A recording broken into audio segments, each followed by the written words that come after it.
On October 20th, 2025, the internet caught its breath and stopped. Snapchat froze. Banks blinked out. Servers in Virginia fell silent like a domino line collapsing in the dark. And almost at that same moment, Interstellar visitor, 3I-ATLAS, vanished behind the sun. 2 disappearances, one digital, one cosmic. Coincidence or choreography? Tonight, we're following the trail between the world's most powerful data centers and a rogue interstellar body to ask whether something out there just reached in and switched us off. Stay until the end, because what we uncover will forever change how you see what just happened to our digital grid. If these mysteries have your mind racing like they have mine, don't just stay in the shadows, hit like and subscribe right now, so you stay on the front lines as this story unfolds in real time.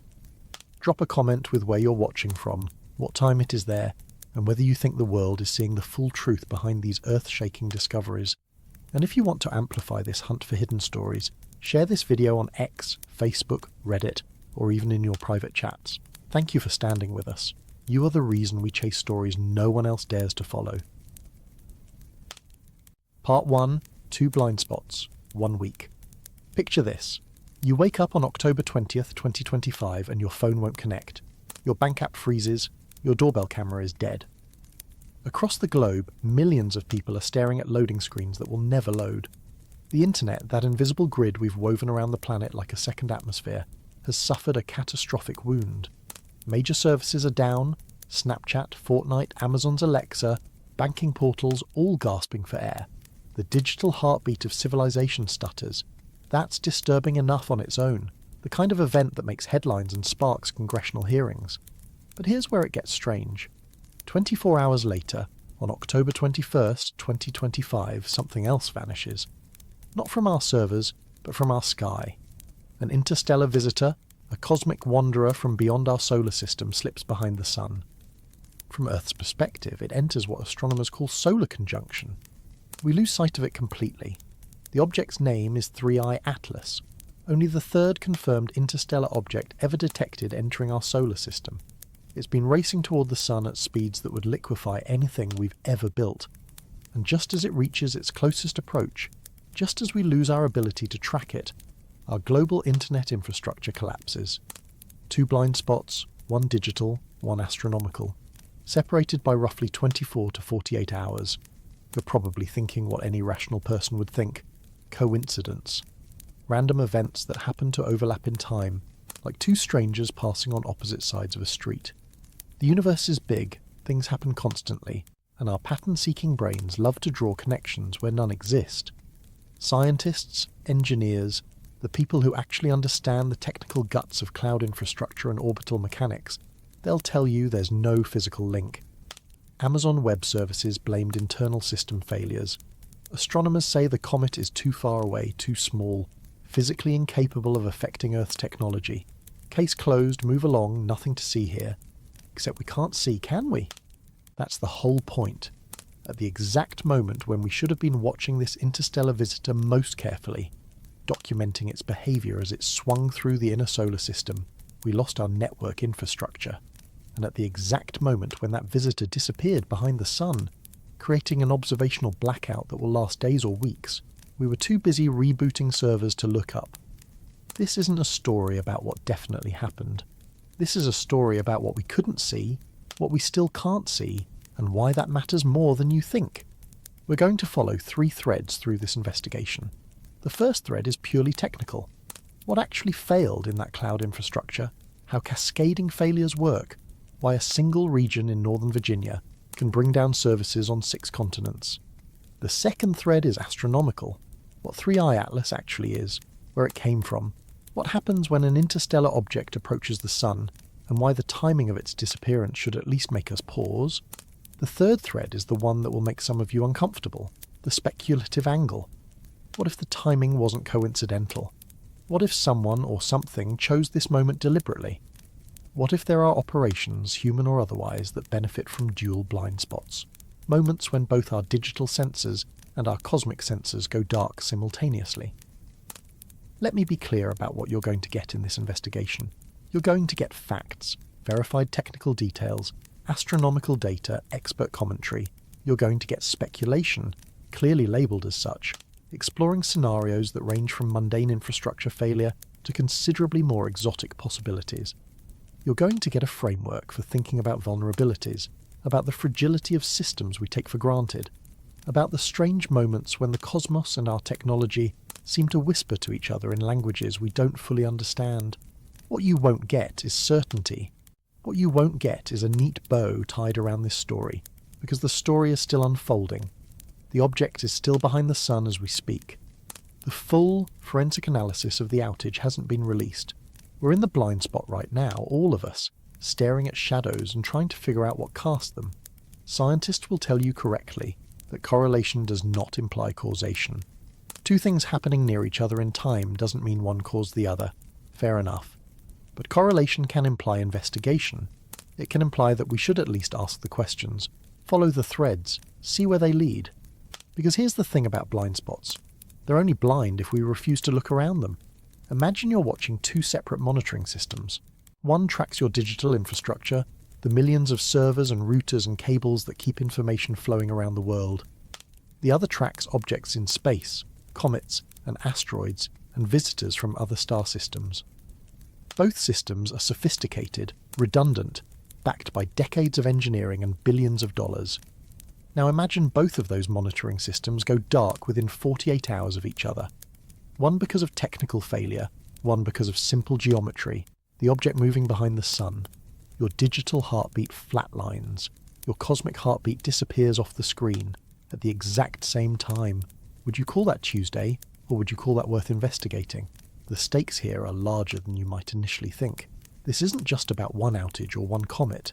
This is about recognizing patterns in how complex systems fail, about understanding the vulnerabilities built into our increasingly centralized infrastructure, about acknowledging that we live in a universe that occasionally does things we don't expect.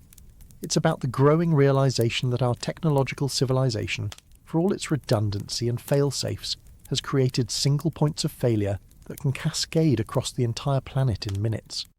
And it's about the humbling fact that despite all our telescopes and satellites and deep space networks, there are still moments when we simply cannot see what's happening in our own solar system. We're flying partially blind more often than we'd like to admit. So let's begin with what we do know, starting with the moment everything stopped working. Part 2, Anatomy of the Outage. The first report started trickling in around 3:11 in the morning Eastern Time on October 20th, 2025. If you were awake at that hour, scrolling through social media or checking your phone before dawn, you might have noticed something odd. Services were sluggish, apps weren't loading. Then the trickle became a flood. Down Detector, the website that tracks service outages based on user reports, lit up like a Christmas tree. Snapchat showed thousands of complaints. Fortnite players couldn't connect to servers. Venmo transactions hung in digital limbo. Amazon's Ring doorbells went silent, and Alexa stopped responding to voice commands. Banking portals froze. Streaming services stuttered. Within an hour, it became clear this wasn't a localized problem or a single service having a bad morning. This was a systemic event, radiating outward from a single point of failure like cracks spreading across ice. That point of failure was Amazon Web Services US-East-1, a cloud computing region located in Northern Virginia. If you're not familiar with cloud infrastructure, think of it this way. Most of the internet doesn't actually live on individual computers anymore. It lives in massive data centers, warehouses full of servers owned by companies like Amazon, Microsoft, and Google. These servers host everything from your favorite apps to corporate databases to government systems. They're organized into regions, geographic clusters of data centers that work together to provide computing power, storage, and networking. US-East-1 is one of the oldest and largest of these regions, a backbone segment that supports an enormous portion of internet traffic. When it hiccups, the world feels it. When it collapses, the world stops. The official explanation from Amazon Web Services pointed to increased error rates and latencies in their US-East-1 region. The root cause, according to their status updates, involved issues with DNS resolution, their internal monitoring subsystem, and problems with DynamoDB endpoints. If that sounds like technical jargon, here's the translation. The systems that help computers find each other on the network stopped working properly.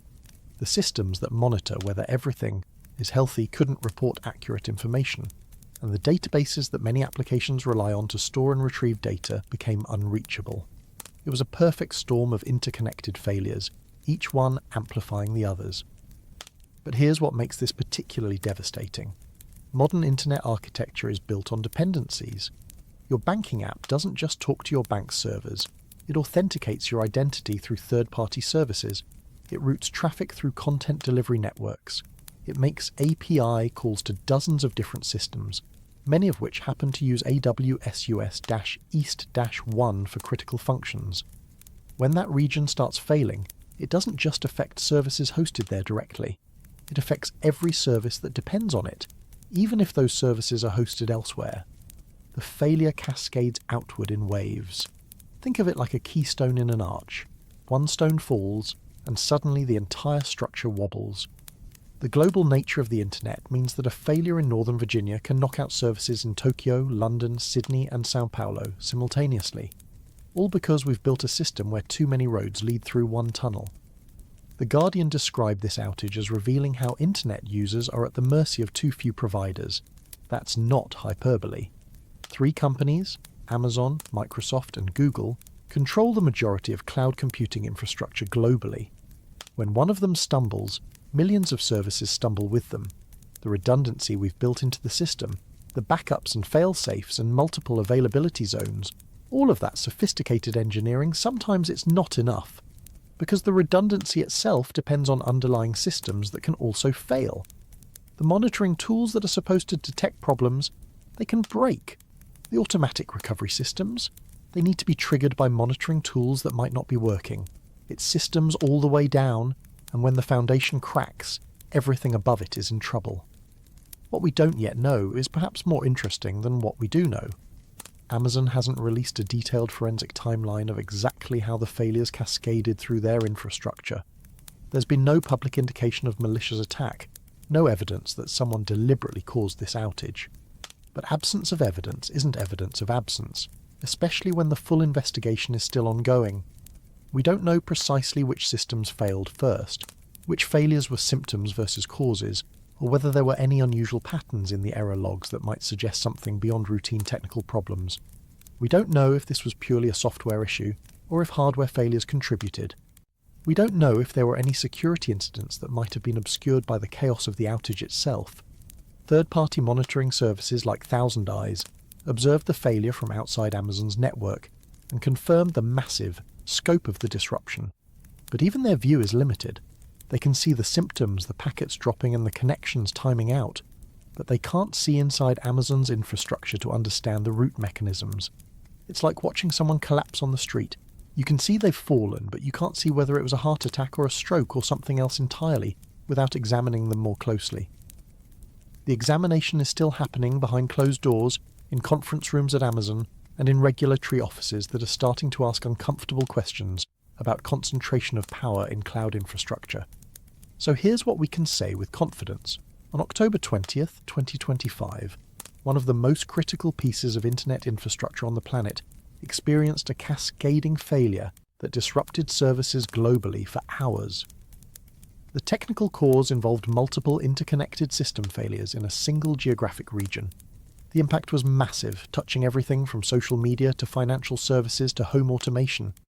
The recovery took time, even with thousands of engineers working around the clock to restore service, and the vulnerability exposed by this event, the fragility of our centralized internet architecture, remains largely unaddressed.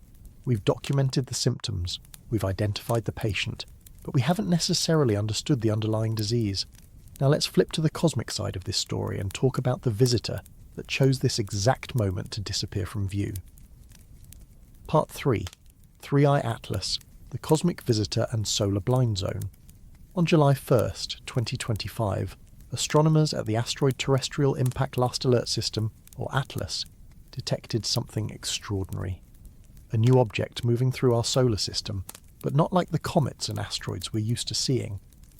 This object had a trajectory that pointed backward, away from the Sun's gravitational well, suggesting it came from somewhere beyond the outer edges of our solar system. Further observations confirmed what the initial data suggested. This was an interstellar visitor. only the third such object ever definitively confirmed in human history. They named it 3I-ATLAS, the 3I denoting third interstellar object. The previous two were 1I/Oumuamua, that bizarre elongated tumbler that confused everyone with its acceleration pattern when it passed through in 2017, and 2I/Borisov, a more conventional-looking comet discovered in 2019. Now we had a third messenger from the space between stars, arriving unannounced and moving fast. Interstellar objects are exactly what they sound like. Chunks of rock or ice or whatever else gets ejected from other star systems, wandering through the galaxy for millions or billions of years until they happen to pass close enough to our sun for us to notice. They're rare, not because they don't exist, but because space is mind-numbingly enormous, and our ability to detect small, fast-moving objects is limited. 3I-ATLAS likely began its journey in some distant solar system, perhaps around a star we can barely see, ejected by gravitational interactions with larger planets. It's been falling through the void ever since, moving at speeds we measure in tens of kilometers per second, until it entered our neighborhood and astronomers got their chance to study a visitor from another star system up close. The orbital trajectory of 3I-ATLAS showed it approaching the Sun on a hyperbolic path, meaning it's not gravitationally bound to our solar system. It's passing through, a cosmic tourist that will eventually leave and never return. Its perihelion, the point of closest approach to the Sun, was calculated to occur around October 29, 2025, at a distance of approximately 1.36 astronomical units. An astronomical unit is the distance from Earth to the Sun, roughly 150 million kilometers, so 3I-ATLAS would pass about 210 million kilometers from the Sun. That might sound like a safe distance, and it is by most standards, but in astronomical terms it's close enough for the Sun's heat and radiation to dramatically affect the object. Here's where observability becomes an issue. As any object approaches the Sun from Earth's perspective, there comes a point where the angle between the object, Earth, and the Sun becomes too small. The technical term is solar elongation. When that angle drops below about 30 degrees, ground-based telescopes struggle to observe the object because it's too close to the overwhelming glare of the Sun. It's like trying to spot a firefly next to a spotlight. The brightness difference is so extreme that you simply can't see the fainter object. For 3I-ATLAS, this observational blackout period began around October 21, 2025, when it entered solar conjunction. From our viewpoint on Earth, the comet moved behind the Sun. Our telescopes went effectively blind to its position and behaviour. This blackout would last for days or potentially weeks, depending on the object's speed and trajectory, until it emerged on the other side of the Sun and could be reacquired by observers. Why does this matter? Because interstellar objects are scientifically precious. We don't get many chances to study material from other solar systems up close. Every observation, every spectrum, every image provides data about conditions around other stars, about the chemistry and physics of planetary formation in different environments. 3I-ATLAS showed unusual characteristics even in the short time we could observe it before conjunction. Early imaging revealed a developing dust coma and tail, as the Sun's heat began sublimating ice and releasing dust from its surface. Spectroscopic analysis suggested it was surprisingly rich in carbon, dioxide and nickel, a composition that didn't perfectly match what we'd expect from comets formed in our own solar system. This thing was different, potentially carrying chemical signatures from a very different stellar environment. And just as it was getting interesting, just as the Sun's heat was ramping up and the object was potentially fragmenting or behaving in unexpected ways, it disappeared behind the Sun and we lost our ability to watch. The analogy I like for this situation is imagining a visitor to your house. Someone arrives unannounced from a distant city, someone you've never met before. They're interesting, unusual, carrying items you've never seen. You start asking questions, trying to understand where they came from and what they're about.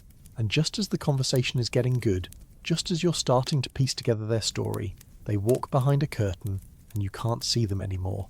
They're still there, presumably doing whatever they were doing, but you've lost your view. For the duration of that blind period, you have no idea what's happening behind the curtain. Maybe nothing. Maybe something extraordinary. You simply don't know because you can't observe. That's where we are with 3I-ATLAS. It entered the most dynamic phase of its visit, the period where the Sun's influence would be strongest, and its behaviour most unpredictable, and we lost our ability to monitor it. The object is moving at speeds typically quoted around 60 kilometers per second, which translates to roughly 130,000 miles per hour. Nothing humans have ever built moves that fast. If you could somehow stand on its surface, you'd see the sun growing rapidly brighter and larger as you approached, the temperature skyrocketing, ice sublimating into gas, dust streaming off into space to form the tail that trailing astronomers photograph from Earth. The environment around an active comet is dynamic and violent, a constant shedding of material and energy. For most comets, this process is well understood, predictable, documented in thousands of previous observations. But interstellar comets are different. They formed elsewhere, under different conditions, with different chemistry. They might behave in unexpected ways. They might fragment differently, outgas differently, interact with the solar wind differently. We don't know because we haven't observed enough of them. We need every data point we can get, which makes the loss of observability during conjunction particularly frustrating for astronomers. Now overlay this cosmic timeline with what we discussed earlier. October 20th, the internet infrastructure collapses. October 21st, the interstellar visitor enters solar conjunction and vanishes from our telescopes. 2 blind spots opening within 24 hours of each other. One in our digital infrastructure, one in our astronomical observing capability. The practical effect is the same. We lose our ability to monitor systems that we normally watch continuously. Our sensors go dark, our awareness drops. Whether there's any causal connection is a question we'll explore, but the timing alone creates a narrative structure that's difficult to ignore. It's a moment when both our technological senses and our cosmic senses experience simultaneous failure or limitation. When that happens, when 2 independent monitoring systems go dark at once, you have to at least ask the question, what might we be missing? What could happen in a window when we're not watching? And who or what might benefit from that temporary blindness? Let's overlay these timelines more carefully and figure out why this overlap raises eyebrows among people who pay attention to patterns. Part 4, Timing and Visibility, Why the Overlap Raises Eyebrows. Let me draw you a picture in time. October 20th, 2025, approximately 3:11 in the morning, Eastern Time, Amazon Web Services. US-East-1 begins experiencing critical failures. Services start dropping, error rates spike. The cascading collapse begins. This is documented, time-stamped, verified by multiple monitoring services and millions of users who suddenly couldn't access their applications. 24 hours later, October 21st, 2025, 3I-ATLAS reaches its solar conjunction window. The angle between Earth, the interstellar visitor, and the Sun drops below the threshold for reliable observation. Ground-based telescopes lose their view. The object effectively disappears from our monitoring capability. This timing is also documented, calculable from orbital mechanics and geometry. Both events are real, both are verified, and they occur within roughly 48 hours of each other. There's a third element to this timeline that deserves mention. Late October 2025 saw increased solar activity. Active sunspot regions were growing, and space weather forecasters were monitoring the potential for solar flares and coronal mass ejections. This happens regularly during solar maximum, the 11-year peak of the Sun's activity cycle, and we're currently in or near that maximum phase. The Sun has been more active than usual, throwing off more radiation and charge particles, creating more potential for disruption to satellites and power grids. So we have 3 things happening in a compressed time frame: a major cloud infrastructure failure, an interstellar object entering observational blackout, and heightened solar activity. Any one of these things alone would be noteworthy. All 3 together creates a confluence that starts to look less like random chance and more like a carefully arranged coincidence. Let's talk about what makes this timing significant beyond just the calendar dates. The concept of blind spots is crucial here. In the digital realm, when AWS-East-1 fails, we lose visibility into what's happening across large swathes of internet infrastructure. Services go down, monitoring tools fail, the systems we use to understand what's happening become unreliable. It's not just that things stop working, it's that our ability to diagnose why things stopped working is compromised. Engineers are flying blind, working from incomplete information, trying to troubleshoot cascading failures without full access to diagnostic data. In the astronomical realm, when an object enters solar conjunction, we lose our direct observational capability. We can't see what the object is doing, whether it's fragmenting or behaving unexpectedly. We're forced to wait until it emerges from behind the sun to resume observations.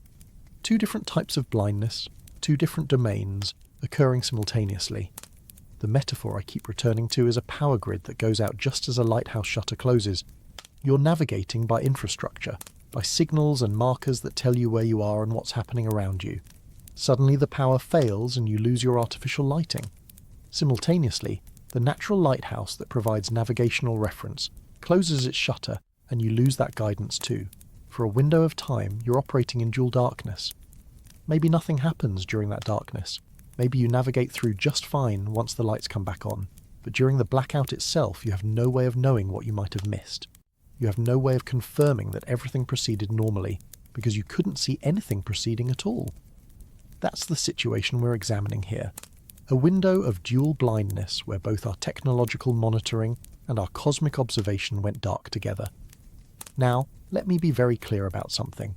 Scientists, engineers, and cloud providers currently make no claim of a physical link between these events. Amazon's explanation for the outage focuses entirely on internal technical failures. Astronomers studying 3I-ATLAS see no mechanism by which the comet could affect Earth's technology from its distant position. The distance is too great, the comet too small, the energies involved too minimal to cause any direct physical disruption. There's no credible scientific model that would suggest an interstellar comet passing behind the sun could somehow trigger cascading failures in cloud computing infrastructure.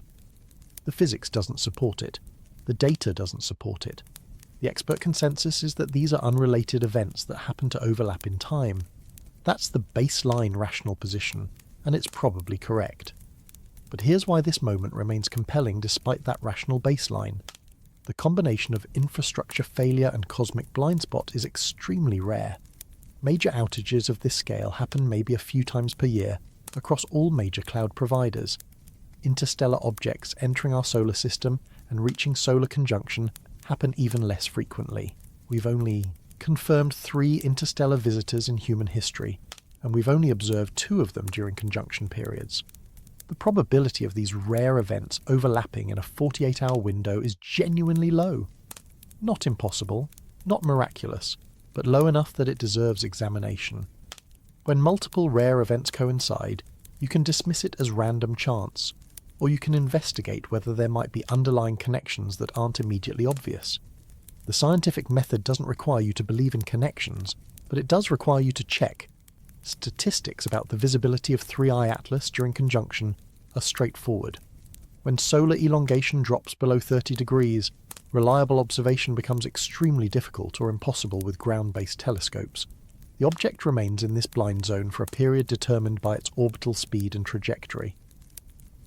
For 3I-ATLAS, that period was expected to last from late October through early November, potentially extending into mid-November, depending on observing conditions when the object emerges. That's weeks of lost data, weeks where we can't monitor what the interstellar visitor is doing as it swings through perihelion and begins its outbound journey. For an object we've only been tracking for a few months, that represents a significant gap in our observational record. Previous cloud outages have occurred throughout the history of internet infrastructure. They happen with some regularity because complex systems fail in complex ways. But rarely has a major outage coincided with a cosmic blind zone event, simply because cosmic blind zone events involving interstellar objects are themselves rare. This is the kind of coincidence that makes you pause, even if you ultimately conclude there's no causal connection. It's like watching 2 pendulums that normally swing independently suddenly synchronize for a few beats, then fall out of sync again. You notice the moment of synchronization because it stands out against the normal pattern of independent motion. Maybe it means nothing. Maybe it's just a statistical quirk. Or maybe it's worth investigating whether there's something about the system you don't understand, some subtle coupling mechanism you've overlooked. There's also a psychological element we need to acknowledge. Humans are extraordinarily good at finding patterns, sometimes too good. We see faces in clouds, hear messages in static, connect events that have no meaningful relationship. This is a survival mechanism gone into overdrive, a brain that evolved to spot predators in shadows now spotting conspiracy and coincidence. The rational part of our mind knows this and tries to compensate, tries to avoid false pattern recognition. But the compensatory instinct can go too far in the other direction, dismissing potentially meaningful patterns because we're afraid of looking foolish. The challenge is finding the balance, taking coincidences seriously enough to investigate, but not so seriously that we abandon critical thinking. What we're doing here is walking that balance, examining this overlap with both curiosity and skepticism. So we have the timeline established: infrastructure failure on October 20th, astronomical blind spot beginning October 21st, elevated solar activity in the same general period. We have the rarity established. Both events individually are uncommon, and their overlap is uncommon squared. We have the expert consensus established. No known physical mechanism connects these events causally, and we have the question established. Given all of that, why does this moment still feel significant? What is it about dual blind spots that creates unease? What might we be missing when both our digital sensors and our cosmic sensors go dark? Those questions don't have simple answers, which is precisely why they're worth exploring. Now that we've set the scene and established the basic facts, let's dig deeper into the infrastructure angle. What underlying vulnerabilities might link cloud failures to timing, coincidence, or something more deliberate? What does this outage reveal about the fragility of the systems we've built? Part 5. Baseline debunkers and ground rules. Before we go any further down this investigative path, we need to establish some ground rules and address the obvious skeptical objections. Because here's the thing: speculation is not proof. Coincidence is not causation. The fact that two events happen near each other in time doesn't mean they're related, and the burden of proof for claiming a connection is high. So let's lay out the strongest counter-arguments to any hypothesis that these events are meaningfully linked, and let's be honest about the limitations of what we know and what we can reasonably infer. First counterpoint: cloud outages are not rare. Amazon Web Services has experienced multiple significant incidents in US-East-1 over the years. There was a major outage in December 2021 that took down huge swaths of the internet for hours. There have been smaller incidents in 2023, 2024, and now 2025. These are complex systems operating at enormous scale, handling unimaginable amounts of traffic, and sometimes they fail. Sometimes the monitoring systems fail. Sometimes the automated recovery systems fail. Sometimes cascading effects ripple through multiple interconnected subsystems and create outages that look catastrophic from the outside but are ultimately explainable through mundane technical failures. There's nothing particularly unusual about a cloud provider experiencing an outage, even a major one. It happens. It will happen again. Treating this specific outage as somehow uniquely suspicious requires evidence beyond just the timing coincidence. Second counterpoint: 3I-ATLAS is not close to Earth and poses no physical threat. The object's perihelion, its closest approach to the Sun, keeps it well over 200 million kilometers from the Sun and even farther from Earth. At no point in its trajectory does it come anywhere near our planet. The energies involved in a comet at that distance are insignificant from Earth's perspective. The object is small, probably a few kilometers across at most, composed of ice and rock and organic compounds. It's sublimating material as it heats up, creating a coma and tail, but that ejected material is dispersed into space over enormous distances and carries no meaningful energy by the time it might theoretically reach Earth's vicinity. The idea that this comet could somehow affect our technology from that distance defies basic physics. Electromagnetic radiation? Too weak. Gravitational effects? Negligible. Particle radiation? Dissipated over distance. There's simply no known mechanism by which 3I-ATLAS could directly cause problems for Earth-based infrastructure. Third counterpoint: there's no evidence of unusual solar or geomagnetic activity during the outage window. Space weather monitoring is extensive and continuous. Multiple satellites, ground-based magnetometers, and forecasting centres watch the Sun constantly for flares, coronal mass ejections, and other events that might affect Earth. During the period of the AWS outage, there were no major Earth-directed solar events recorded. No X-class flares aimed at our planet. No significant geomagnetic storms disrupting satellite operations or power grids. The solar activity that did occur was within normal parameters for solar maximum conditions. If the outage had been caused by space weather, we'd have clear evidence. Satellite operators would have reported issues. Power grid operators would have seen fluctuations. Other internet services that didn't rely on AWS would have experienced problems. None of that happened. The disruption was isolated to AWS infrastructure, strongly suggesting an internal technical cause rather than an external cosmic one. These counterpoints are strong and deserve respect. They represent the mainstream scientific and engineering consensus, and that consensus is built on solid foundations of physics, statistics, and empirical observation. Any alternative explanation would need to overcome these objections with compelling evidence, and right now that evidence doesn't exist. So why are we having this conversation at all? Because coincidence, while not proof of causation, can be a prompt for investigation. Because rare overlaps of unusual events deserve documentation even if they ultimately prove meaningless. Because the vulnerabilities exposed by this outage exist independently of any cosmic timing, and exploring those vulnerabilities is worthwhile. And because the observational blind spot created by solar conjunction is real and significant, regardless of whether it's connected to terrestrial events. Let's establish the investigative framework we'll use going forward. We start with facts, verified data points that are not in dispute. We then explore deeper angles, looking at technical details and context that might not be immediately obvious. We clearly label speculation when we enter that territory, distinguishing between here's what we know and here's what we might imagine. We examine multiple scenarios and weigh them against available evidence. And we maintain intellectual honesty about what questions remain unanswered. This isn't about convincing you of a particular explanation. It's about laying out the full landscape of possibilities and letting you draw your own conclusions with full information. We need to define some vocabulary to make sure we're all talking about the same things. A blind spot in this context means a period or condition where monitoring capability is lost or degraded. Digital blind spots occur when infrastructure failures disable our ability to observe network behavior. Astronomical blind spots occur when geometric or environmental conditions prevent telescope observation.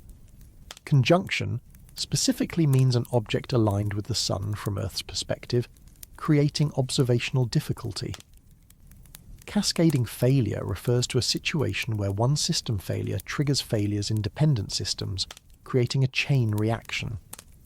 An interstellar object, or ISO, is any astronomical body that originated outside our solar system, identified by its hyperbolic trajectory and velocity characteristics. The viewer expectations for the rest of this investigation should be clear. You'll get substantial technical detail about both cloud infrastructure and astronomical observation.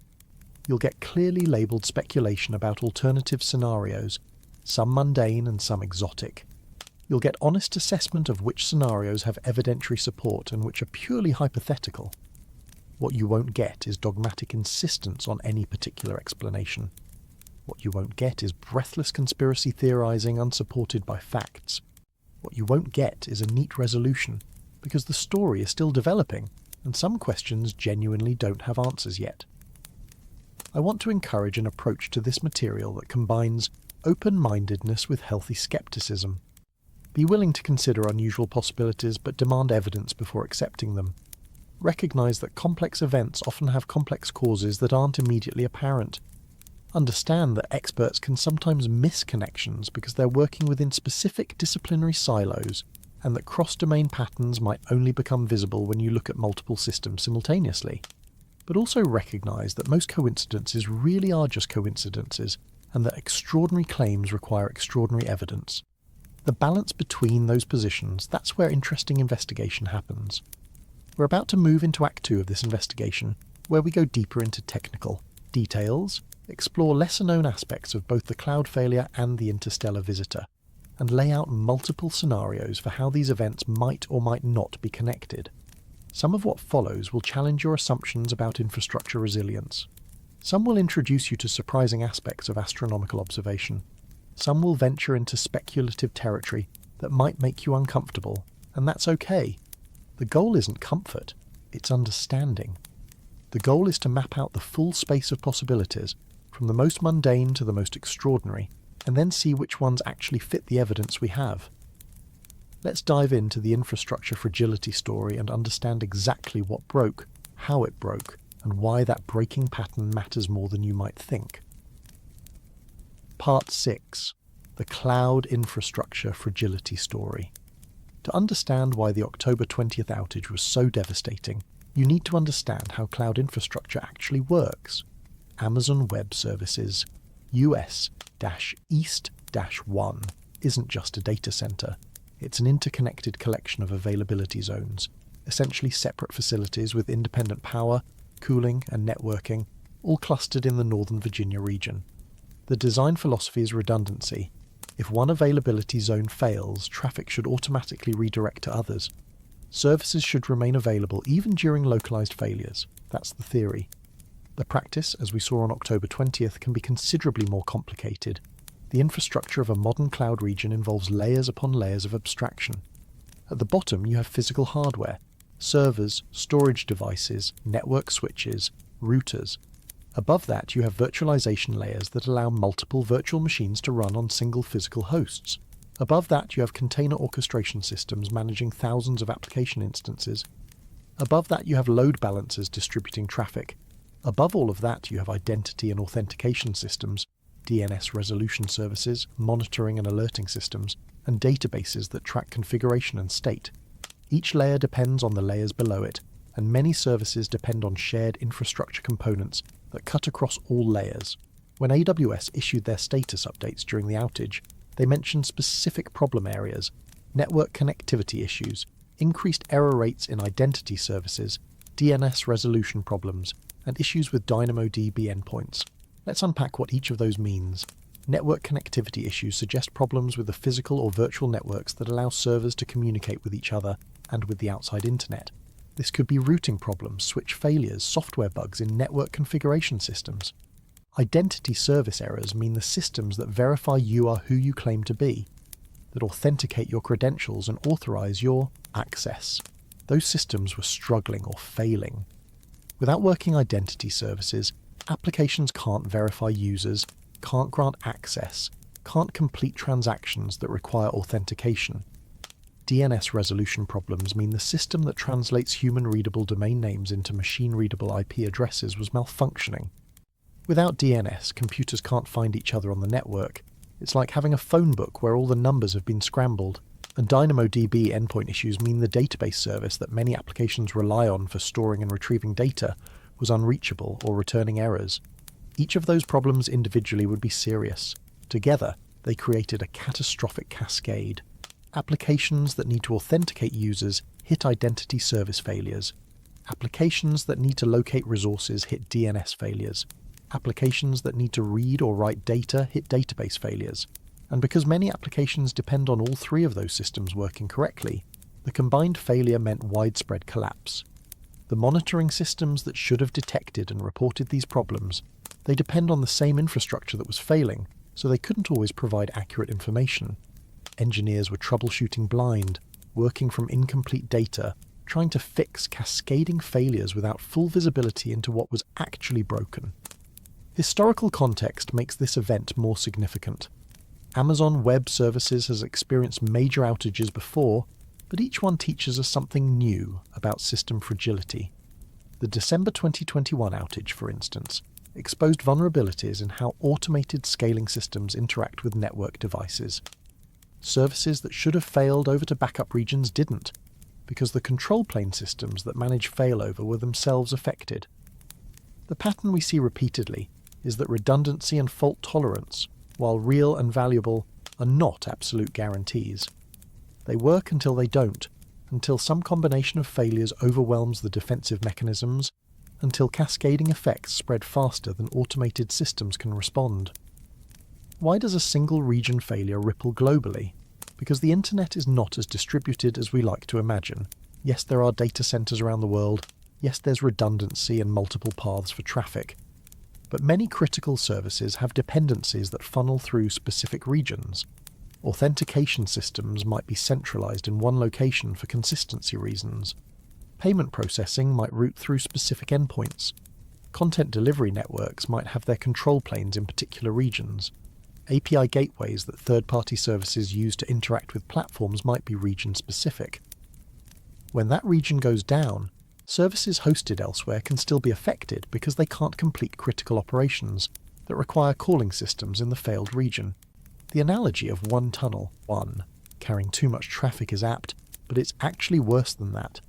It's more like a tunnel that carries not just traffic, but also the signalling systems that control traffic lights across the entire transportation network.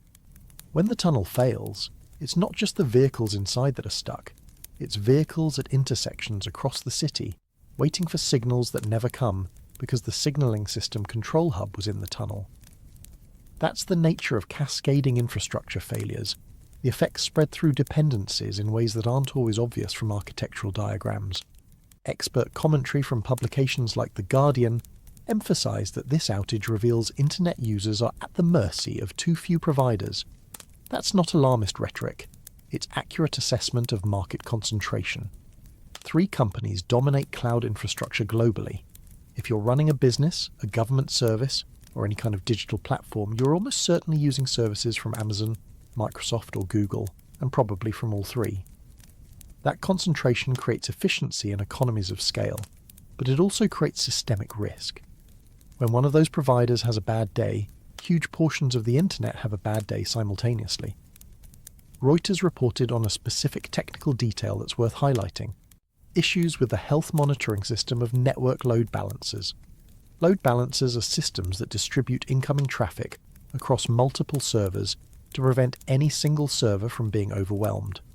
They constantly monitor the health of the servers they're directing traffic to, routing requests away from servers that are failing or slow. But what happens when the health monitoring system itself fails? The load balancer might keep sending traffic to dead servers, or it might panic and stop routing traffic entirely, or it might make incorrect decisions based on faulty health data. Any of those outcomes creates user-visible failures, and when it's happening across hundreds or thousands of load balancers simultaneously, the effect is catastrophic. The surprise factor here is important. Despite all the engineering effort, despite billions of dollars invested in reliability, despite teams of brilliant engineers designing fault-tolerant systems, we still got a massive outage that took hours to resolve. That should be humbling. It should make us question our assumptions about the robustness of critical infrastructure. If the most sophisticated cloud provider in the world, with more resources and expertise than almost anyone else, can still experience catastrophic failures, what does that say about the overall fragility of systems we depend on? Alternative architectures exist that could reduce these risks. Decentralized edge computing, where processing happens closer to users rather than in centralized data centers, could reduce dependence on specific regions. Multi-cloud strategies, where organizations deliberately spread their infrastructure across multiple providers, could reduce the impact of any single provider's failure.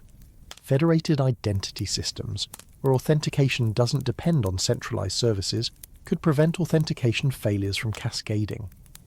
Open protocols that allow easier migration between providers could reduce lock-in and make it feasible to maintain truly redundant infrastructure across competing platforms. But all of these approaches have costs: complexity, reduced efficiency, harder operations, and they require coordination across organizational and corporate boundaries that's difficult to achieve. The vulnerability angle is worth considering seriously. Could such centralization be an inviting target? If you were a malicious actor, state-sponsored or otherwise, looking to cause maximum disruption with minimum effort, attacking a handful of critical cloud regions would be an obvious strategy. You don't need to compromise millions of individual systems. You compromise a few keystone infrastructures and let cascading failures do the rest of the work. There's no public evidence that the October 20th outage was caused by malicious action, but the vulnerability is real regardless. The door is there, whether or not anyone has walked through it yet. Security researchers have been warning about this for years. Concentration of infrastructure creates attractive targets, and the defences, while substantial, are not impenetrable. Data from Down Detector showed tens of thousands of problem reports within the first hour of the outage, eventually climbing to hundreds of thousands as awareness spread. Thousand Eyes, a third-party network monitoring service, observed the failure from multiple vantage points globally and confirmed that the issues originated in AWS infrastructure and radiated outward through services that depended on it. Their data showed packet loss, increased latency, failed connections, all pointing back to the US-East-1 region as the source. This external verification is important because it confirms that the problem wasn't just users misunderstanding local issues or misattributing unrelated problems. There was a real, significant centrally sourced infrastructure failure. So we've established the technical story. Critical systems in a vital cloud region experienced multiple simultaneous failures. Those failures cascaded through dependent services globally. Recovery took hours despite massive engineering effort. The event exposed fundamental vulnerabilities in how we've built internet infrastructure, specifically the risks of centralization and shared dependencies. That's the baseline technical narrative, and it's complete without needing any cosmic connection. But now let's do something interesting. Let's connect that infrastructure story to the cosmic side and ask a question that might seem absurd but is worth examining. Could space play a role in terrestrial infrastructure failures? Could the solar, environment, or an interstellar visitor, or the timing of astronomical events matter at all to the story we've just told? Let's find out. Part 7. Solar and interstellar environment. Could 3I-ATLAS matter? The Sun is not a stable, constant star. It's a roiling ball of plasma undergoing continuous nuclear fusion, with a magnetic field that twists and writhes and occasionally snaps, releasing enormous amounts of energy in solar flares and coronal mass ejections. We're currently in or near solar maximum, the peak of the 11-year solar activity cycle, which means more sunspots, more flares, more energetic events that can affect Earth. During mid-October 2025, solar observers noted active sunspot regions growing on the Sun's surface. These regions are areas where the magnetic field is particularly strong and complex, and they're associated with increased probability of flares and other eruptive events. The space weather environment was elevated, not catastrophically so, but more active than during solar minimum periods.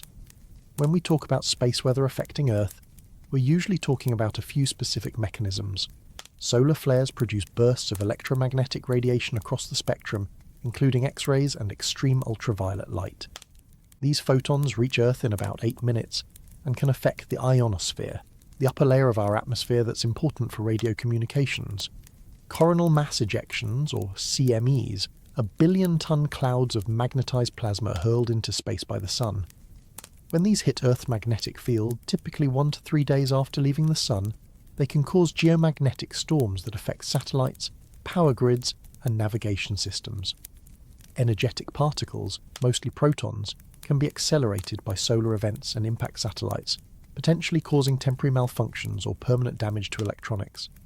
So could any of this have affected cloud infrastructure on October 20th? The honest answer is, probably not directly, but let's walk through the logic. Cloud infrastructure is primarily ground-based or in low-flying commercial aircraft that doesn't reach space. The servers in AWS data centers are shielded by Earth's atmosphere and magnetic field from most space weather effects. However, there are indirect pathways we should consider.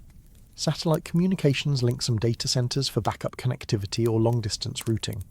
GPS and timing systems rely on satellite signals, and many network systems use GPS for precise time synchronization. If space weather were severe enough to disrupt satellites, it could potentially affect infrastructure that depends on satellite services. But here's the key point. There's no record of significant satellite disruptions during the October 20th outage window. Communication satellites were functioning normally. GPS was working. The space weather indices used to measure geomagnetic storm intensity were not showing major events affecting Earth. Now let's bring 3I-ATLAS into this picture.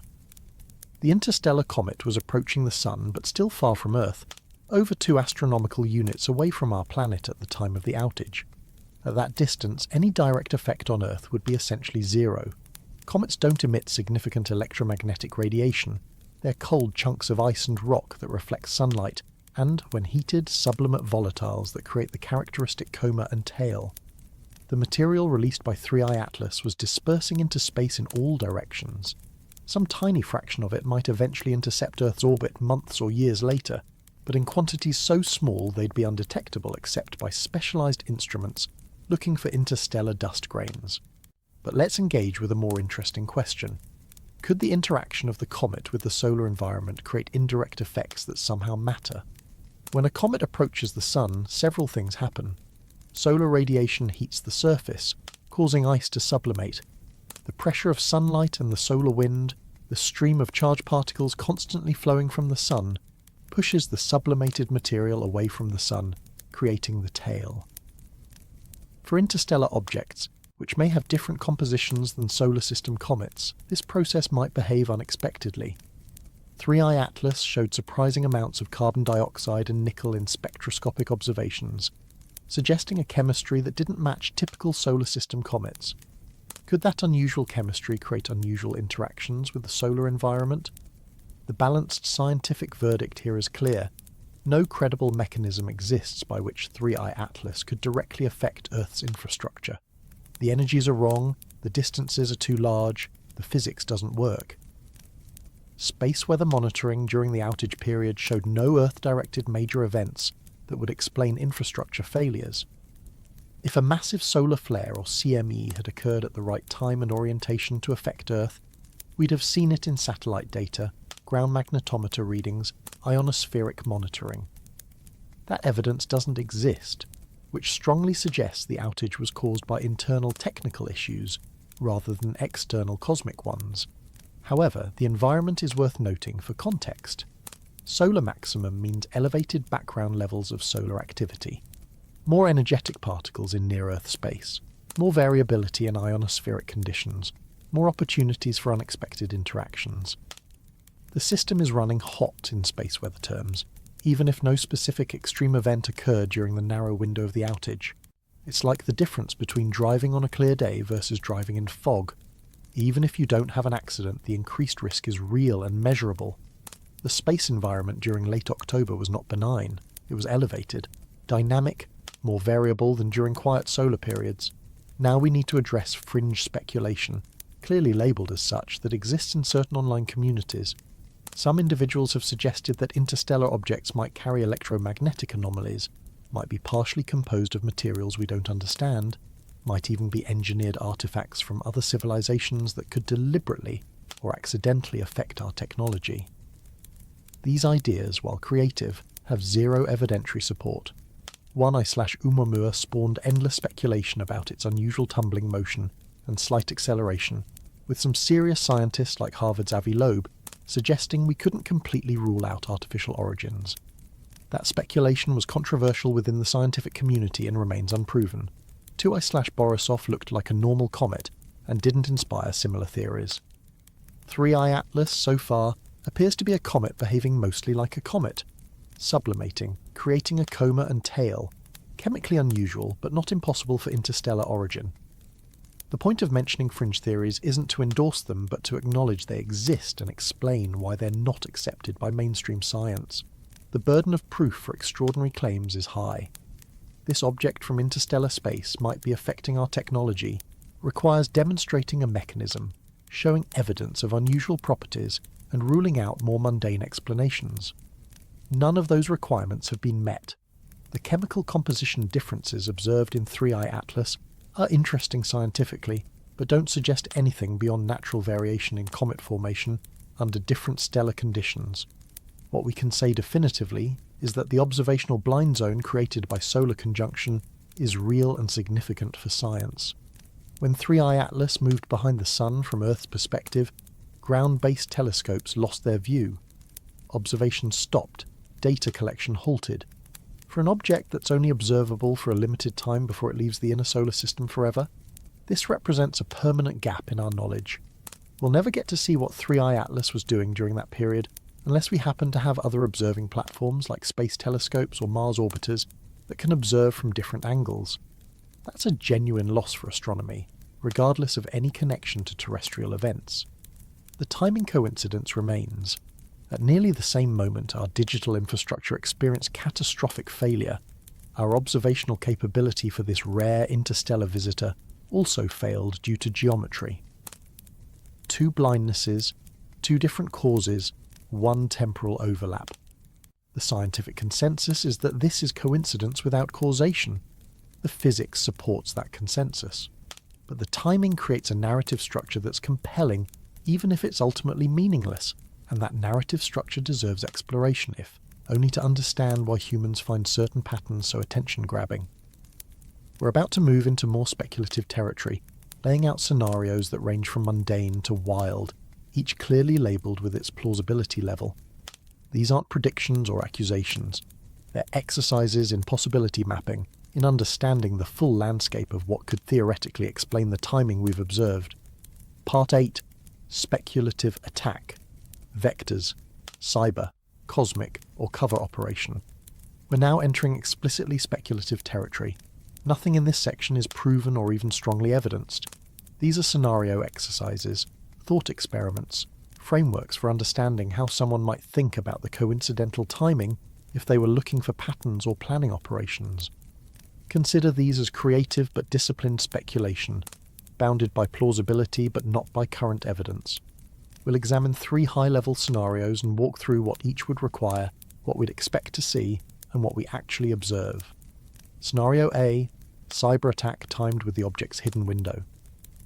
Imagine you're a sophisticated cyber actor, state-sponsored or otherwise, with the capability to cause infrastructure disruptions. You're planning an operation that will inevitably be noticed and investigated. You want maximum impact, but also maximum confusion about attribution and causes. You learn that an interstellar object will be entering solar conjunction, creating an astronomical blind spot at a specific time in late October. You decide to time your attack for that window. Why? Because the cosmic event creates a distraction, a competing narrative, a moment of dual blindness that might obscure your actions or at least create enough noise to delay forensic investigation. What would this scenario require? First, advanced knowledge of the 3I-ATLAS conjunction timing, which is public information derivable from orbital calculations. Second, capability to cause infrastructure failures in major cloud providers, which is non-trivial but not impossible for well-resourced actors.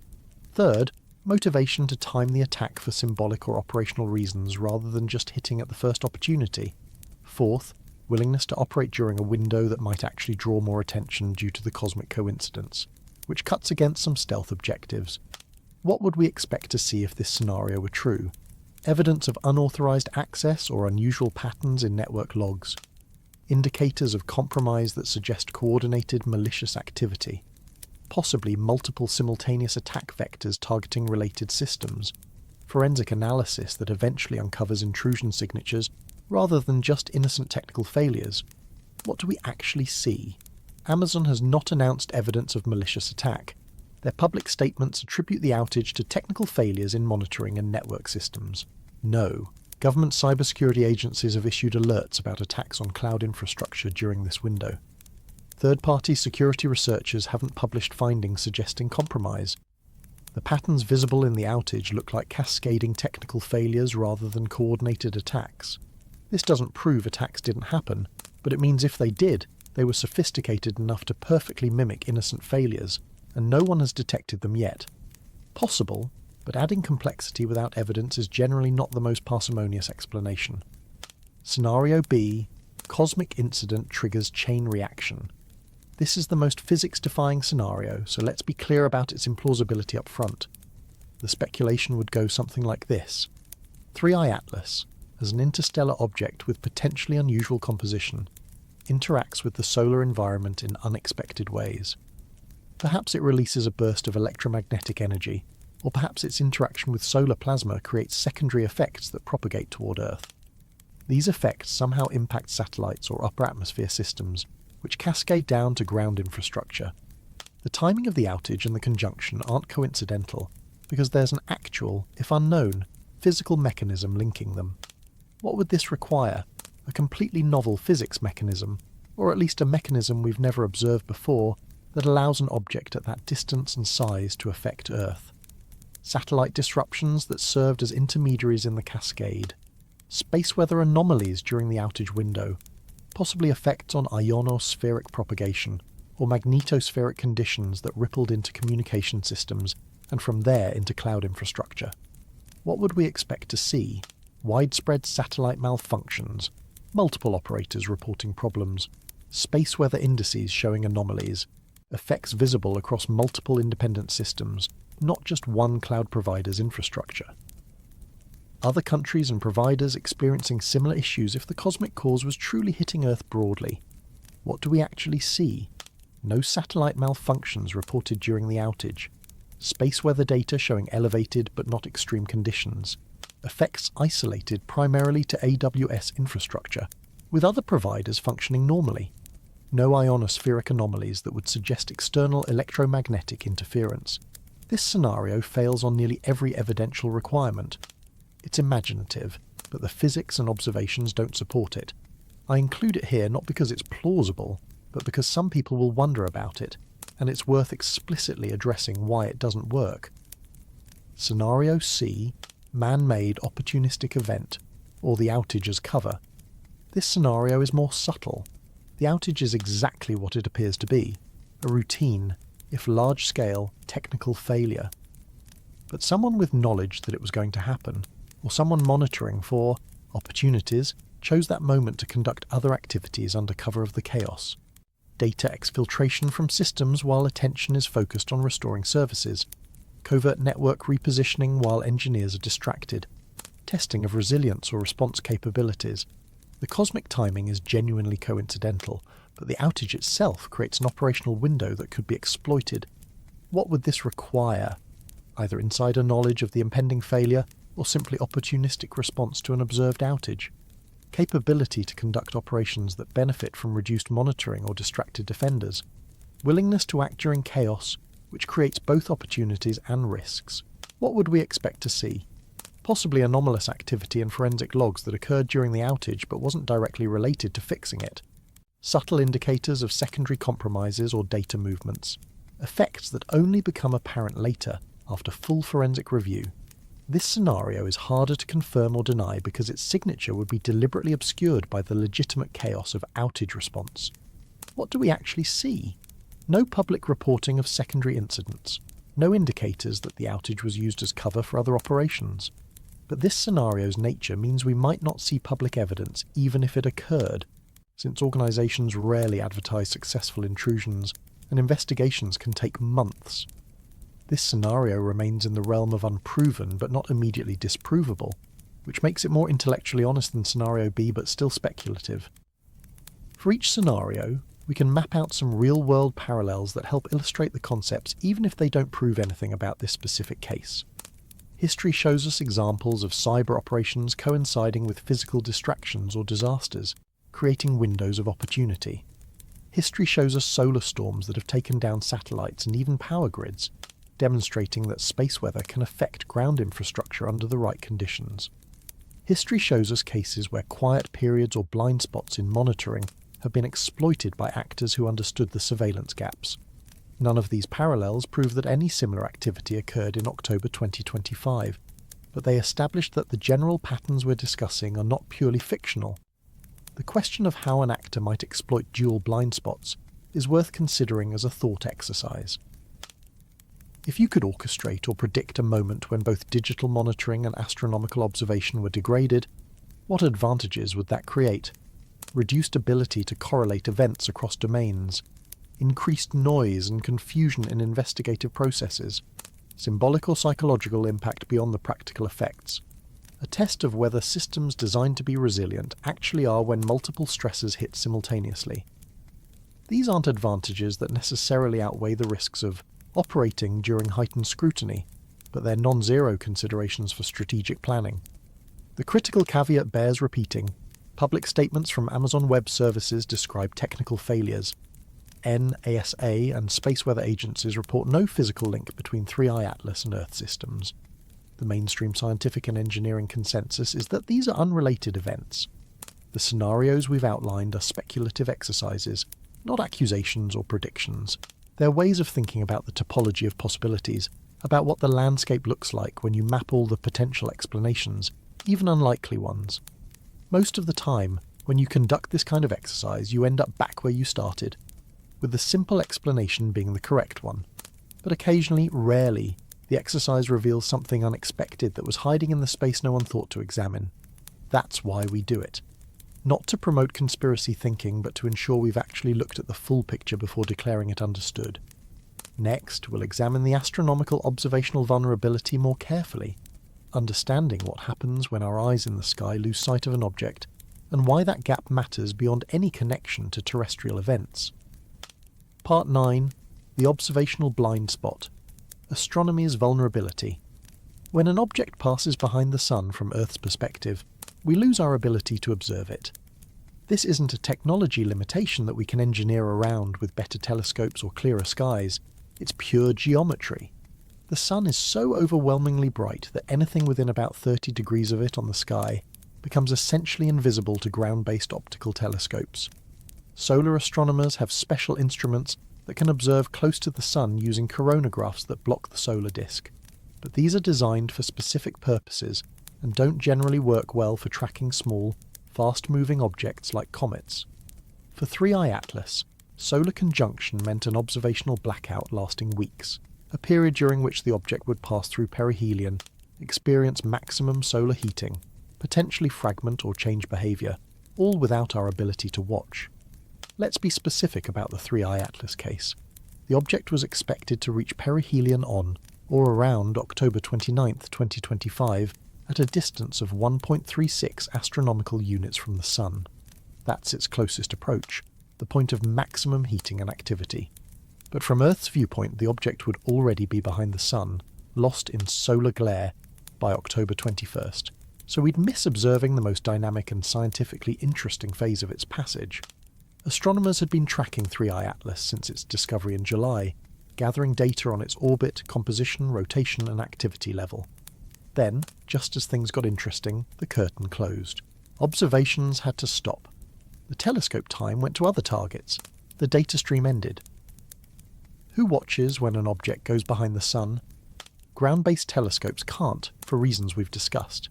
Space-based telescopes like Hubble or James Webb can sometimes observe closer to the Sun than ground instruments, but they have strict pointing constraints to avoid accidentally looking at the Sun and damaging their sensitive instruments. These telescopes can't generally track objects through solar conjunction either. Some specialised space-based solar observatories or heliospheric missions might catch glimpses of bright comets passing near the Sun, but 3I-ATLAS isn't bright enough to be easily detected by those instruments, which are optimised for different targets. What about spacecraft at other locations like Mars orbiters or rovers? In principle, yes. An observer on Mars or an orbiter there would see 3I-ATLAS from a different angle and might maintain visibility during Earth's conjunction period. But Mars-based assets are few, their observation time is precious and carefully allocated, and coordinating observations of a specific comet from Mars requires planning and prioritisation that may not have occurred. The practical result is a surveillance gap, a window of time during which this rare interstellar visitor was effectively unwatched by humanity. Could something happen during that window that we'd miss? Absolutely. The comet could fragment, breaking into multiple pieces as thermal stress overcomes structural integrity. It could experience an outburst, a sudden release of gas and dust creating temporary brightening. Its rotation could change if outgassing creates asymmetric jets that torque the nucleus. Chemical composition could vary as subsurface layers get exposed by sublimation. Any of these would be scientifically valuable to observe, and all could happen during the period we can't see. That's frustrating for astronomers, but not alarming. It's just a limitation of geometry that we work around as best we can. Now let's connect this to the larger narrative. At approximately the same time our digital infrastructure experienced a major failure, our astronomical observation capability for this object also failed. 2 blind spots, 2 different mechanisms, 1 temporal coincidence. The astronomical blind spot doesn't provide opportunity for malicious activity in any direct sense. 3I-ATLAS is not a surveillance target for national security reasons, and no one is conducting covert operations on or around an interstellar comet. But the metaphorical parallel is compelling, both our digital sensors and our cosmic sensors going dark simultaneously. It creates a poetic symmetry, if nothing else, a moment when humanity's awareness of both its technological networks and its cosmic visitors was temporarily dimmed. Historical examples exist of operations or events that leverage sun glare, or blind zones, though most are considerably more mundane than cosmic conspiracies. Satellite surveillance has blind periods when targets pass behind Earth's horizon, or when solar angles make thermal imaging difficult. Space agencies have to plan missions carefully around conjunction periods when communication with spacecraft is difficult or impossible, because they are on the opposite side of the Sun from Earth. Mars missions, for example, experience regular conjunction periods every 26 months when Mars passes behind the Sun. During these weeks, commanding is suspended and spacecraft operate autonomously because the radio signals would have to pass too close to the Sun, where solar interference would corrupt them. These are routine operational constraints managed through planning and patience. In space surveillance and tracking, blind zones are well understood. Ground-based radar and optical telescopes have coverage gaps based on geography and object trajectories. Space-based sensors fill some gaps but have their own limitations. The question for any surveillance system is always, what are we missing when we can't see? During solar conjunction of 3I-ATLAS, we're missing whatever that object is doing. If it's behaving normally, we'll reacquire it when it emerges and continue observations. If it did something unexpected, we might see the results when we get visual again, or we might not, depending on what changed. The uncertainty is inherent to the observation gap. Space policy experts and astronomers have discussed the problem of coverage gaps for decades. Ideally, we'd have observing platforms distributed throughout the solar system, providing multiple vantage points so that no object could be simultaneously behind the Sun from all observers. Practically, that's expensive and requires long-term investment in deep space infrastructure that hasn't been prioritised. We make do with what we have: ground telescopes, a handful of space telescopes, and occasional fortuitous geometry, where Mars or other planets can provide alternate views. For most applications, this is adequate. For rare events like interstellar object passages, it means we inevitably have gaps in our observational record. The caution here is important. Even if there is a gap, an inability to observe during a specific period, that doesn't mean something malicious or even unusual happened during that gap. Most of the time, the simplest explanation is correct. The object continued doing whatever it was doing before conjunction, following predictable orbital mechanics and physical processes. Absence of observation is not evidence of anomalous behaviour, it's just absence of data. We fill that gap with interpolation and models, predicting what probably occurred based on what we saw before and after the gap, and on our understanding of how comets behave. Those predictions are usually reliable, but they're not a perfect substitute for direct observation. Linking back to the digital blind spot, both cases involve temporary, loss of monitoring capability, but the mechanisms and implications are completely different. The cloud outage represented a failure of systems we built and maintain, a breakdown in infrastructure that should have been more resilient. The astronomical conjunction represents natural geometry that we can't change, a limitation we work around rather than fix. The former suggests vulnerabilities in our design and operation of technology. The latter suggests humility about our observational reach and the gaps that will always exist. Both remind us that comprehensive awareness, whether of our digital networks or our cosmic neighbourhood, is harder than it looks and more fragile than we'd like. Now we're going to pull together everything we've discussed so far, the timing, the mechanisms, the motives, and construct a framework for evaluating which scenarios make sense and which don't. Part 10. Putting it all together, the narrative matrix. We've covered a lot of ground. The technical details of a massive cloud infrastructure failure, the astronomical details of an interstellar visitor entering solar conjunction, the timing coincidence that brought both events into the same narrow window, and speculative scenarios ranging from cyber attacks to cosmic interventions. Now let's organise all of that information into a framework that makes the relationships clear.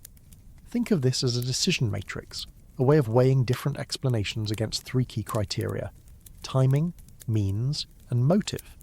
Timing asks, how well does this explanation account for the temporal coincidence we've observed? If events are genuinely unrelated, we'd expect random timing that happens to overlap occasionally by pure chance. If there's a connection, we'd expect tight temporal correlation that's statistically unlikely to occur randomly.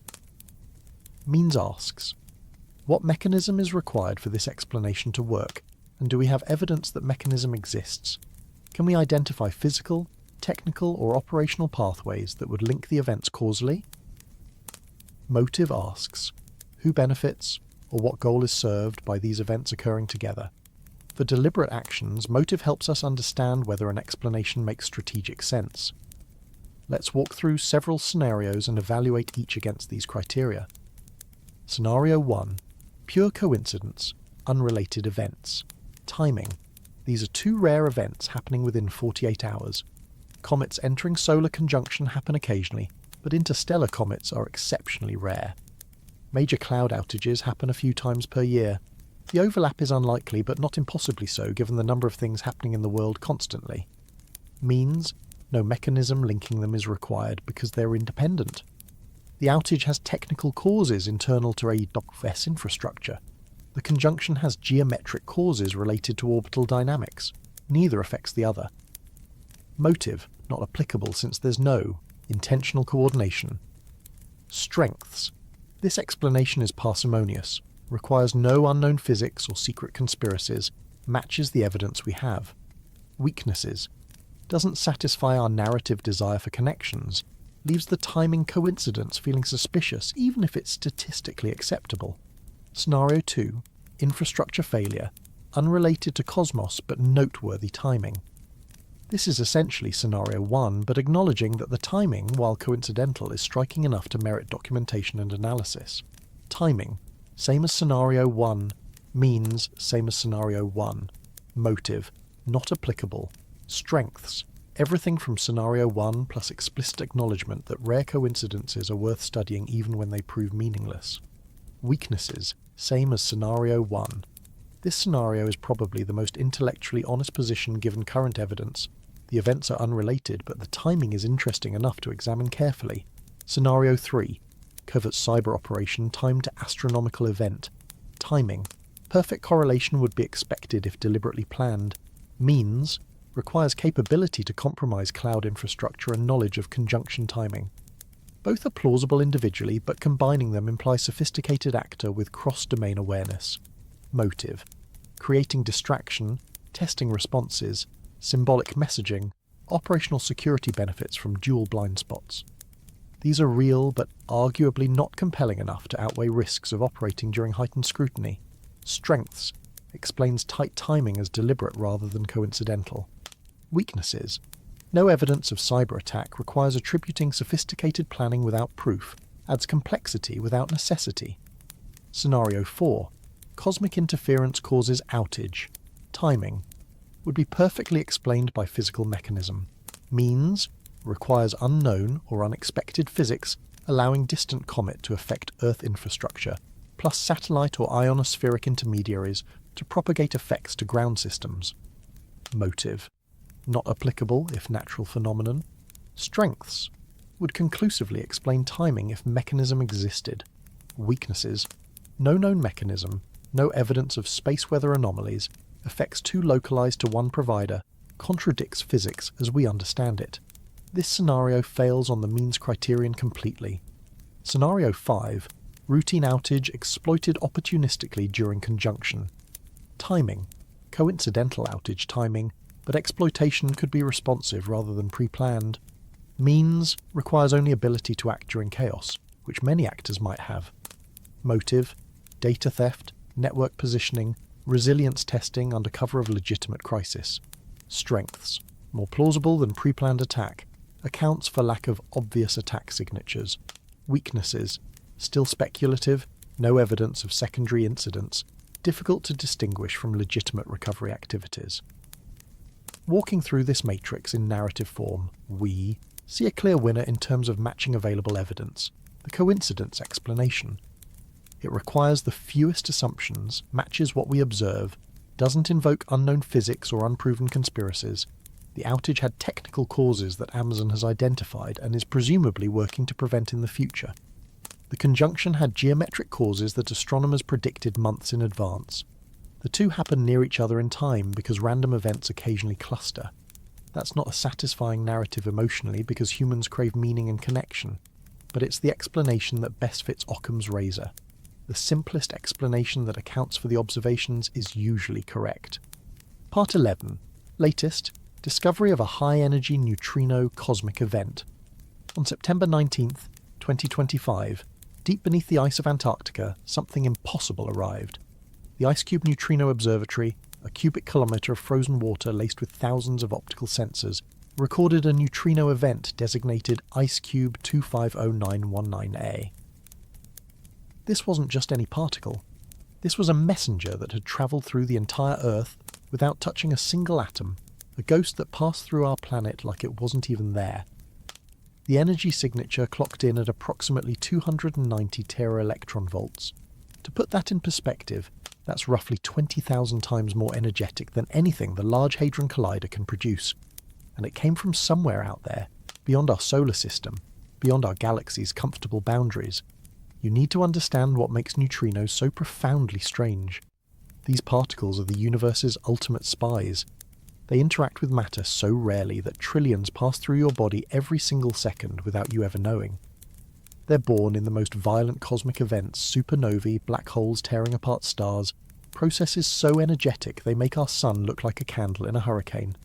When we catch one, and I mean actually detect one among the countless billions streaming past us, it's like finding a single specific grain of sand on every beach on Earth. It shouldn't be possible, but it happened. The detection came 12 hours after the event itself. That's the thing about neutrino astronomy. We're always late to the party. The particle arrived, triggered the sensors, and only then did the automated alert systems wake up the astronomers. By the time human eyes looked at the data, whatever created that neutrino had already finished its cosmic violence billions of light years away. We were blind, then we looked up and realized something had been screaming at us in a language we're only just beginning to understand. Here's where it gets interesting. The IceCube team immediately sent out alerts to optical telescopes, radio arrays, and gamma-ray observatories around the world. They wanted to catch the afterglow, the electromagnetic echo of whatever cataclysm birthed this particle. But here's the problem. The directional uncertainty on neutrino detections is measured in square degrees. That's like someone telling you a fire is somewhere in your city but not which neighbourhood. Telescopes scrambled to scan the region. A patch of sky in the constellation Ursa Major, but nothing obvious appeared. No supernova, no gamma-ray burst, no flaring blazar, just the neutrino itself, a solitary messenger from an event we still can't see. Think about what that means. Something out there, something powerful enough to accelerate particles to energies that dwarf anything we can create, something that can punch through intergalactic space and deliver its payload directly through our planet happened, and we almost missed it entirely. If those sensors hadn't been there, buried under a mile of Antarctic ice, if the detection algorithms hadn't been refined over decades of patient work, that event would have been completely invisible to us. It would have happened anyway. The universe doesn't care if we're watching. This is exactly like the network outage that blindsided us. One moment everything's normal. The next moment you realise something massive has occurred and you had no warning. The cosmos operates on the same principle. Events unfold constantly at scales and in wavelengths we simply cannot perceive without specialised equipment. Neutrinos are invisible to optical telescopes. They laugh at magnetic fields. They ignore the very fabric of ordinary matter. If you want to catch them, you need to build detectors in the strangest places. Deep underwater, buried in mountains, frozen in Antarctic ice. You need to turn the Earth itself into your detector and wait. The implications of IceCube 2.919 are still unfolding. Scientists are comparing the timing and direction with observations from other instruments. Was there a gravitational wave signal that coincided? Did any X-ray satellites catch something? Could this have come from a tidal disruption event, where a star wandered too close to a black hole and got shredded? Or was it something even more exotic? Some theories suggest these ultra-high energy neutrinos could come from the acceleration zones near supermassive black holes, from jets of plasma moving at 99% the speed of light. But we're still guessing. The universe sent us a postcard and we're trying to figure out which cosmic disaster it came from. Here's the speculative angle that should keep you awake. How many of these events are we missing? IceCube is sensitive, but it's not omniscient. It has gaps in its coverage. There are energy ranges it struggles with. There are directions it can't monitor effectively. For every neutrino we detect, thousands more pass through unrecorded. And neutrinos are just one category of cosmic messenger.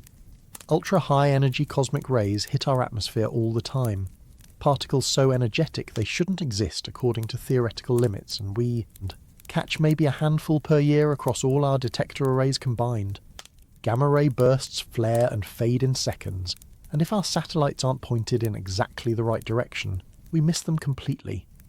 We live under a sky that's constantly screaming at us in frequencies we can't hear, with particles we can't see, carrying information about events we can barely imagine. Our cosmic situation awareness is improving, but it's still primitive. We're like someone trying to understand a symphony while wearing earplugs and a blindfold, occasionally catching a single note and trying to reconstruct the entire orchestra from that.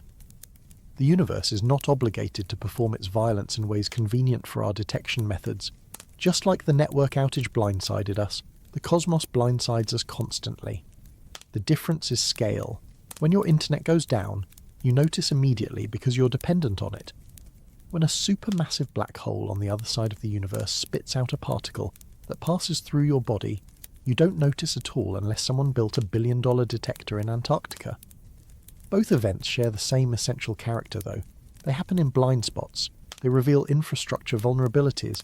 They remind us that our awareness is always partial, always delayed, always reconstructed from fragments. And here's the question that should bother you. If we're missing cosmic events constantly, events that could theoretically affect us if they happened close enough, what else are we missing? What other silent events are occurring behind our digital or cosmic blind spots, waiting for someone to finally point the right instrument in the right direction at the right time? Now let's jump back to Earth's infrastructure, because our digital world is just as fragile. Part 12. Dark Cloud. Major telecom backbone outage in Europe. On March 7th, 2025, at approximately 4:30 a.m. Central European Time, something broke. Not something small, not a local glitch or a neighbourhood cable fault. The entire southern telecommunications backbone running through the Mediterranean experienced what engineers delicately call a catastrophic failure event. 3 major submarine fibre optic cables, the ones that carry data between Italy, Greece and the Middle East, went dark simultaneously. The cables in question were the AAE-1, the CMIWI-5 and the Italy-Greece-1 corridor. Together they handle roughly 40% of internet traffic flowing between Europe and Asia. And just like that, they stopped working. The impact was immediate and widespread. Internet service providers across southern Europe saw their traffic capacity drop by 60 to 70%. Cloud services hosted in regional data centers became unreachable from certain networks. Video calls froze mid-conversation. Financial transactions timed out. Streaming services buffered endlessly. This wasn't a slow degradation. This was a hard stop, the digital equivalent of 3 major highways disappearing simultaneously. Redundancy is supposed to prevent this. Traffic is supposed to reroute automatically. But when you lose 3 cables at once, redundancy doesn't help much. It just means the remaining infrastructure gets overwhelmed instantly. The official explanation came hours later. A combination of seismic activity near Crete and possible anchor dragging from commercial shipping in international waters. 2 separate incidents, happening at almost the same time, affecting 3 separate cable systems. The probability of that happening by pure chance is astronomically low, but not impossible. Repairs would take weeks because these cables sit on the ocean floor at depths of up to 3,000 meters. You can't just send down a diver with a roll of tape. You need specialized cable-laying ships, remotely operated vehicles, and calm weather. In the meantime, traffic rerouted through northern corridors, adding latency and congestion to an already strained system. Here's why this matters more than you might think. Telecommunications backbone infrastructure is the foundation everything else sits on. Your cloud services, your streaming platforms, your financial networks, they all depend on physical cables carrying light pulses through glass fibers thinner than a human hair. These cables cross oceans, connect continents, and form the actual nervous system of the internet. When people talk about the cloud, they imagine something ethereal and distributed. The reality is copper and glass, laid on the ocean floor, vulnerable to earthquakes, ships, and the occasional curious shark. Yes, sharks. That's actually a documented problem. The AWS outage we talked about earlier was a failure of cloud infrastructure. This was different. This was the pipes themselves breaking. Think of it this way. Imagine a major highway gets blocked. Not just one lane, the entire highway plus the 2 alternate routes people would normally take to avoid traffic. Vehicles pile up immediately. Detours create chaos because they weren't designed to handle that volume. The backup spreads backward through the system, affecting cities and towns nowhere near the actual blockage. That's what happened here. Services in Paris and Berlin started experiencing issues because their traffic to Middle Eastern and Asian endpoints suddenly had to route through completely different paths that were already near capacity. Experts have been warning about this for years. The internet feels distributed, but it's actually heavily centralized. Most intercontinental traffic flows through a relatively small number of high-capacity cables.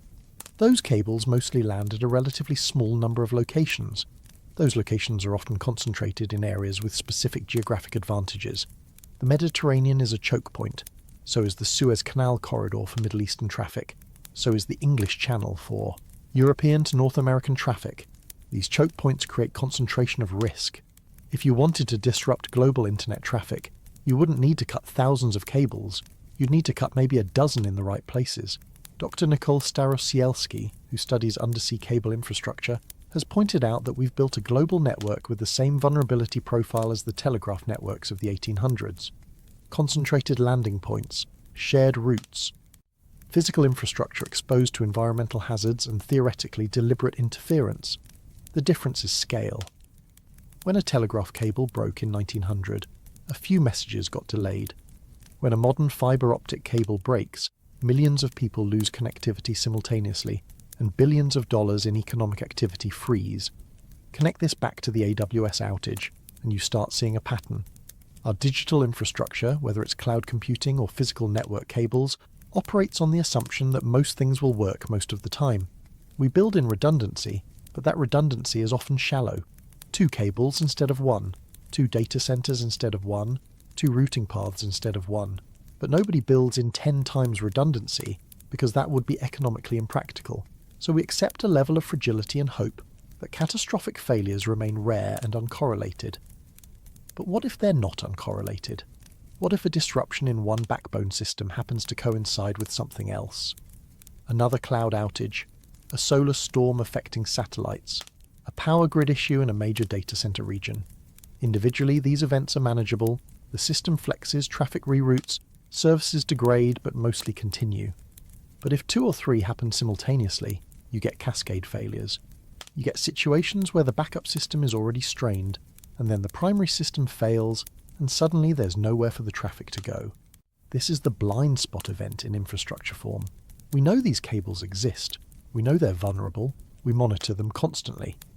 But we can't prevent seismic activity. We can't control every ship that drops anchor in international waters. We can't eliminate the fundamental physics of having thousands of kilometers of cable sitting on the ocean floor. So we wait, we hope, and we respond when something breaks. Just like we wait for neutrino detections. Just like we wait for cloud outage postmortems. Always reactive, always after the fact. Always trying to reconstruct what happened from partial information. The repairs to those Mediterranean cables took 3 weeks. During that time, internet traffic across southern Europe operated at reduced capacity. Most users probably didn't notice much beyond occasional slowness. But the backbone operators noticed. The financial systems noticed. The cloud providers noticed because their data replication between regions suddenly became much more expensive and slower. And somewhere, in boardrooms and government offices, people started asking uncomfortable questions about what happens if this occurs again, or if it happens somewhere more critical, or if next time it's not an accident. And what about space weather? What almost knocked us out this year? Part 13, Solar Storm, Near Miss and Satellite Risk. On May 10th, 2025, the sun burped. That's the technical term scientists don't use, but it's accurate enough. A massive coronal mass ejection erupted from active region 3691, a sunspot cluster roughly twice the diameter of Earth. This wasn't just solar wind. This was a coherent bubble of plasma and magnetic field, containing approximately 10 billion tons of matter ejected into space at over 2 million kilometers per hour. The destination, based on initial trajectory models, was Earth. The expected arrival time was May 13th. The predicted strength was X9.8 on the solar flare scale, with an associated geomagnetic storm potential of G5, the highest rating. In other words, this had the potential to be the strongest solar storm to hit Earth since the Carrington event of 1859. You need to understand what that means. The Carrington event melted telegraph wires. It caused auroras visible in the Caribbean. It induced currents in electrical systems that didn't exist yet because electrical systems barely existed. If something of that magnitude hit us today, in 2025, with our satellite constellations, power grids, and GPS-dependent everything, the damage estimates start at trillions of dollars. We're talking about satellites tumbling out of control, power transformers frying, GPS signals becoming unreliable for days or weeks, radio communications going haywire. Every piece of infrastructure that depends on magnetic field stability or electromagnetic communication was potentially at risk. The alert went out immediately from the Space Weather Prediction Center. Satellite operators began orienting their spacecraft to minimize exposed surface area. Power grid managers prepared to take sections offline to prevent cascade failures. Airlines rerouted polar flights because radiation exposure at high latitudes was expected to spike. This wasn't panic.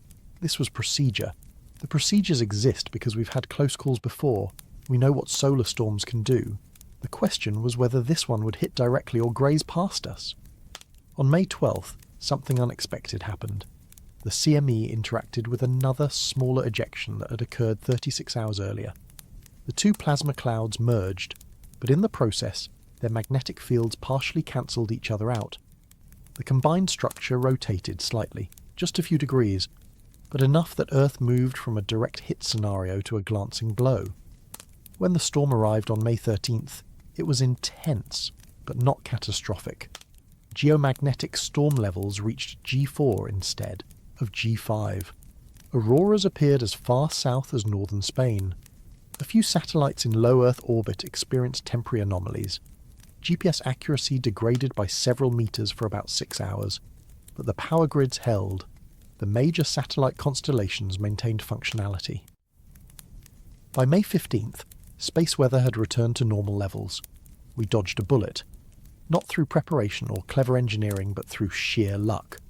The rotation of that magnetic field, the timing of that earlier ejection, those were random variables we had no control over.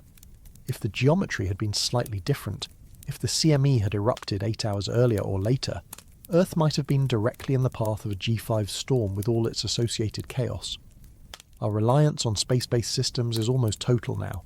GPS doesn't just guide your car, it synchronizes financial transactions, coordinates power grid switching, enables precision agriculture, and times cellular network handoffs. Satellites provide weather data, communications relay, internet connectivity to remote areas, and monitoring of everything from deforestation to missile launches. When people talk about space being the new frontier, they miss the point. Space is already colonized by our infrastructure.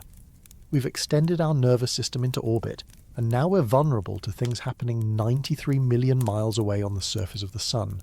Solar storms follow an 11-year cycle. We're currently approaching solar maximum, the peak of cycle 25, expected around late 2025 or early 2026. That means more sunspots, more flares, more coronal mass ejections. The frequency of strong events increases dramatically during solar maximum. We can expect several more close calls in the next 12 to 18 months. Some will miss us, some will hit. The question is whether one of them will be strong enough and oriented correctly to cause serious damage. Here's where it connects to the theme.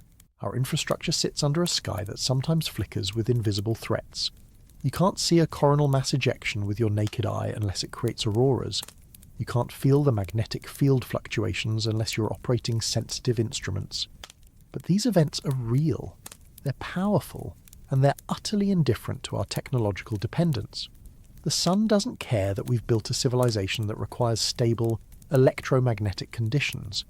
It's going to keep doing what it's done for 4.5 billion years. Mitigation measures exist. Satellite operators can put spacecraft into safe mode during storms. Power grid managers can install current blocking devices on transformers. GPS systems can use ground-based augmentation to improve accuracy during space weather events. But all of these are reactive measures. We can't prevent solar storms. We can only try to minimize the damage when they arrive.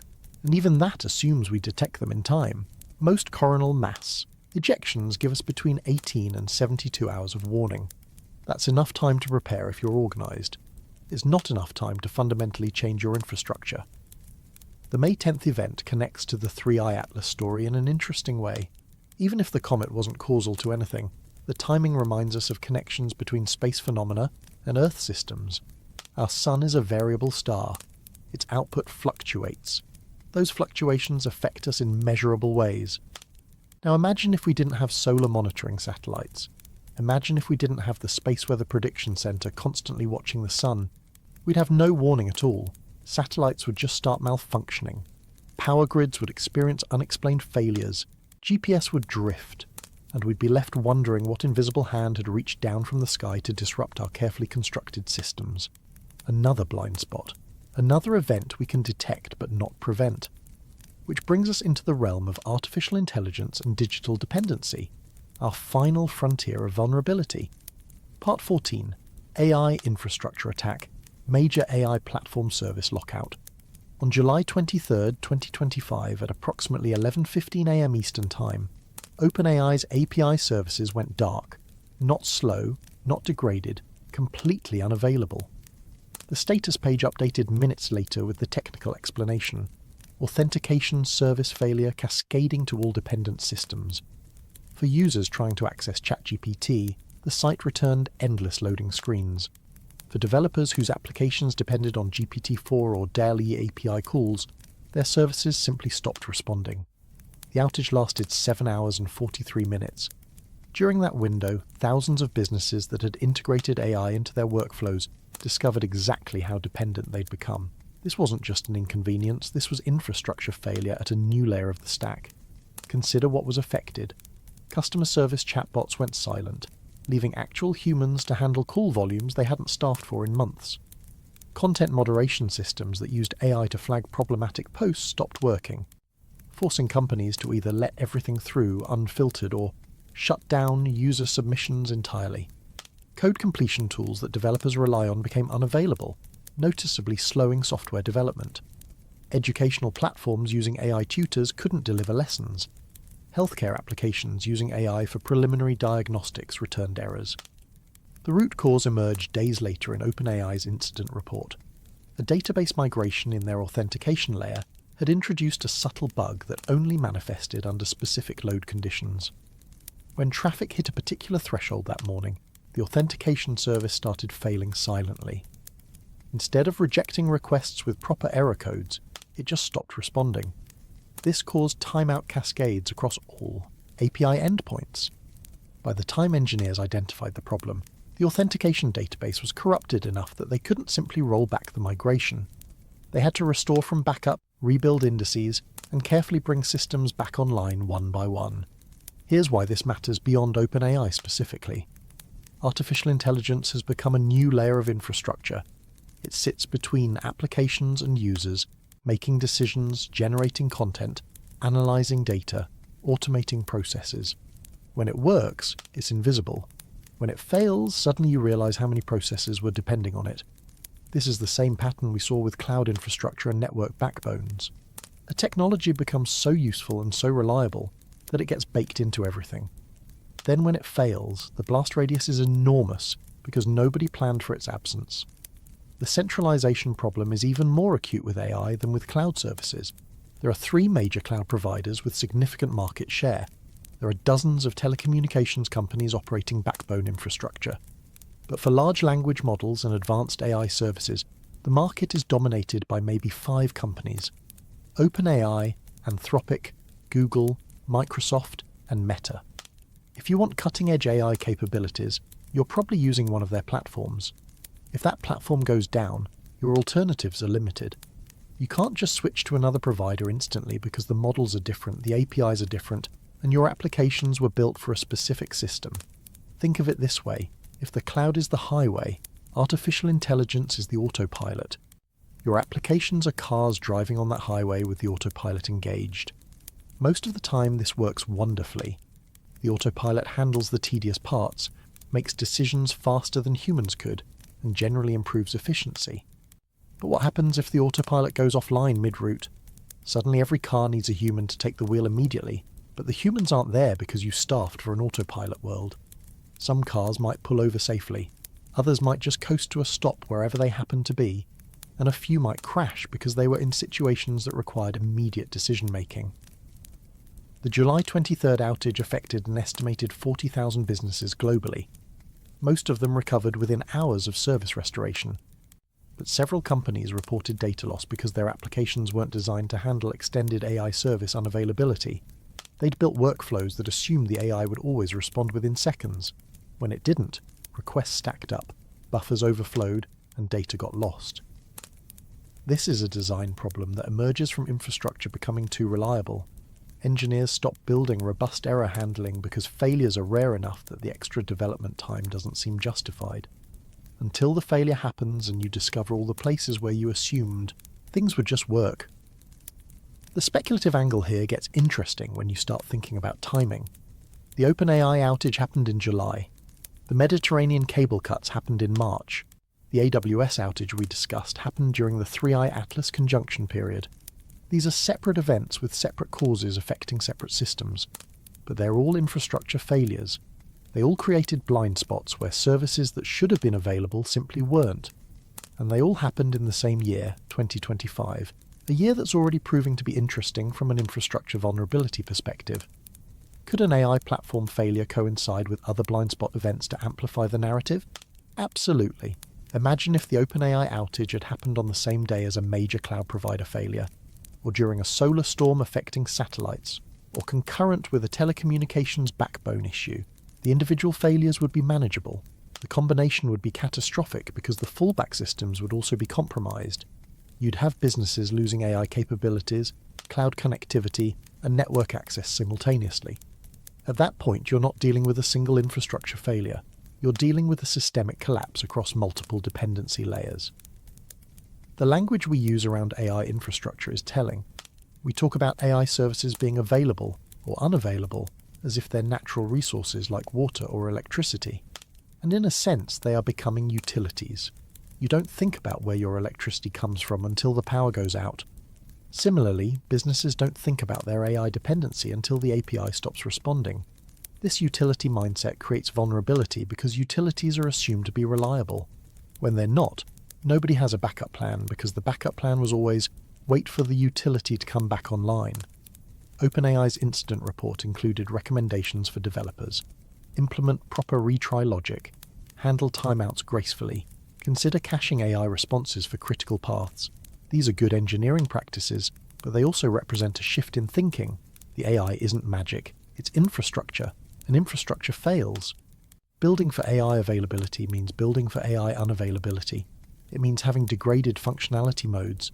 It means accepting that the autopilot might disconnect and you need to be ready to drive manually. The broader question is, what happens as AI becomes even more embedded? Right now, AI outages are inconvenient. They disrupt business processes and frustrate users, but we're rapidly moving toward a world where AI makes consequential decisions. Loan approvals, medical diagnoses, autonomous vehicle routing, content moderation at scale. When the AI that makes these decisions goes offline, what happens to the decisions that needed to be made during that window? Do they wait? Do they get made by humans who aren't trained for that? Volume? Do they get made by inferior backup systems? Or do they just not get made at all, creating gaps and delays that propagate through dependent systems? This is the new frontier of vulnerability. We built cloud infrastructure and learned about centralization risk. We built telecommunications networks and learned about physical choke points. Now we're building AI infrastructure and we're about to learn about cognitive dependency. What happens when the systems we rely on for thinking, for deciding, for generating content suddenly stop working? We're going to find out, probably sooner than we expect. Because if 2025 has taught us anything, it's that our blind spots are numerous, our infrastructure is fragile, and failures have a way of happening at exactly the wrong time. What happens next? What should we watch? Where do we go from here? Part 15. Looking forward. What to watch and where we go from here. The story isn't over. In fact, we're barely at the beginning. Several key milestones are approaching that will shape how we understand the confluence of events we've been discussing. These aren't predictions. They're scheduled happenings, observations that will either confirm the narrative we've built or force us to reconsider everything. Either way, attention should be paid. Late November and early December of 2025 mark the expected reacquisition window for 3I-ATLAS. The comet will emerge from its conjunction with the Sun, becoming observable again from Earth-based telescopes. This is the moment of truth. Astronomers will immediately check for any changes to its trajectory, brightness, or behaviour. They'll compare pre-conjunction data with post-conjunction observations. If 3I-ATLAS looks the same, we can be more confident it's just a comet doing comet things. If it's changed in unexpected ways, if its orbit has shifted more than solar gravity alone can explain, or if it's exhibiting unusual activity, then the conversation gets very interesting very quickly. Watch for papers and observation reports in December. The astronomy community will be watching closely. We're also expecting forensic post-mortems from Amazon Web Services and other cloud providers regarding the infrastructure failures that occurred earlier this year. These reports typically take months to produce, because they require extensive log analysis, incident reconstruction, and internal review. The AWS outage that coincided with the 3I-ATLAS conjunction should have a detailed post-mortem published by late 2025 or early 2026. Watch for that document. Pay attention to the root cause analysis. Look for any mentions of external factors, unusual timing, or unexplained circumstances. Cloud providers are generally transparent about their failures, but they also have incentives to downplay anything that might suggest vulnerability to external interference. Read between the lines. Solar cycle 25 is approaching its maximum phase, expected to peak sometime between late 2025 and mid-2026. This means we're entering a period of elevated space weather risk. More sunspots mean more flares, mean more coronal mass ejections aimed at Earth. The May 10th near miss was a warning shot. The next one might not miss. Organisations like the Space Weather Prediction Centre publish forecasts and real-time alerts. If you care about infrastructure resilience, these should be on your radar. Watch for X-class flare alerts, watch for CME trajectory predictions, and watch for how critical infrastructure responds. The solar maximum period will test our preparedness in ways we haven't experienced since the last cycle peaked in 2013 and 14. Cloud infrastructure resilience efforts are accelerating in response to recent failures. The United Kingdom has already moved forward with regulations designating major cloud providers as critical third parties subject to government oversight. The European Union is considering similar frameworks. In the United States, conversations about cloud infrastructure resilience are happening at the federal level, though concrete policy changes move slowly. The trend is clear, though. Governments are recognizing that cloud infrastructure is too important to be left entirely to market forces. Watch for new regulations around redundancy requirements, geographic distribution mandates, and transparency obligations. These won't prevent all failures, but they might reduce the blast radius when failures occur. The multi-cloud strategy conversation is also evolving. Companies are realizing that putting all their infrastructure eggs in one cloud provider's basket creates unacceptable risk. The problem is that multi-cloud is expensive and complex. You need to maintain compatibility across different platforms, manage multiple billing relationships, and train staff on different systems. But the alternative, complete dependence on a single provider, is increasingly seen as irresponsible. Watch for major companies announcing multi-cloud strategies, and pay attention to the tools and services that emerge to make multi-cloud deployment easier. This is where the market is moving. So what are the takeaways? What should you, the viewer, the person trying to make sense of this tangled narrative, walk away understanding? First, our digital and astronomical senses both have blind spots. We've built remarkable systems for observing the universe and managing our technological infrastructure. But those systems are not complete. They have gaps. They have limitations. They fail in predictable and unpredictable ways. Acknowledging these blind spots is the first step toward resilience. Second, coincidences like the ones we've discussed highlight vulnerabilities even if they don't prove malicious intent.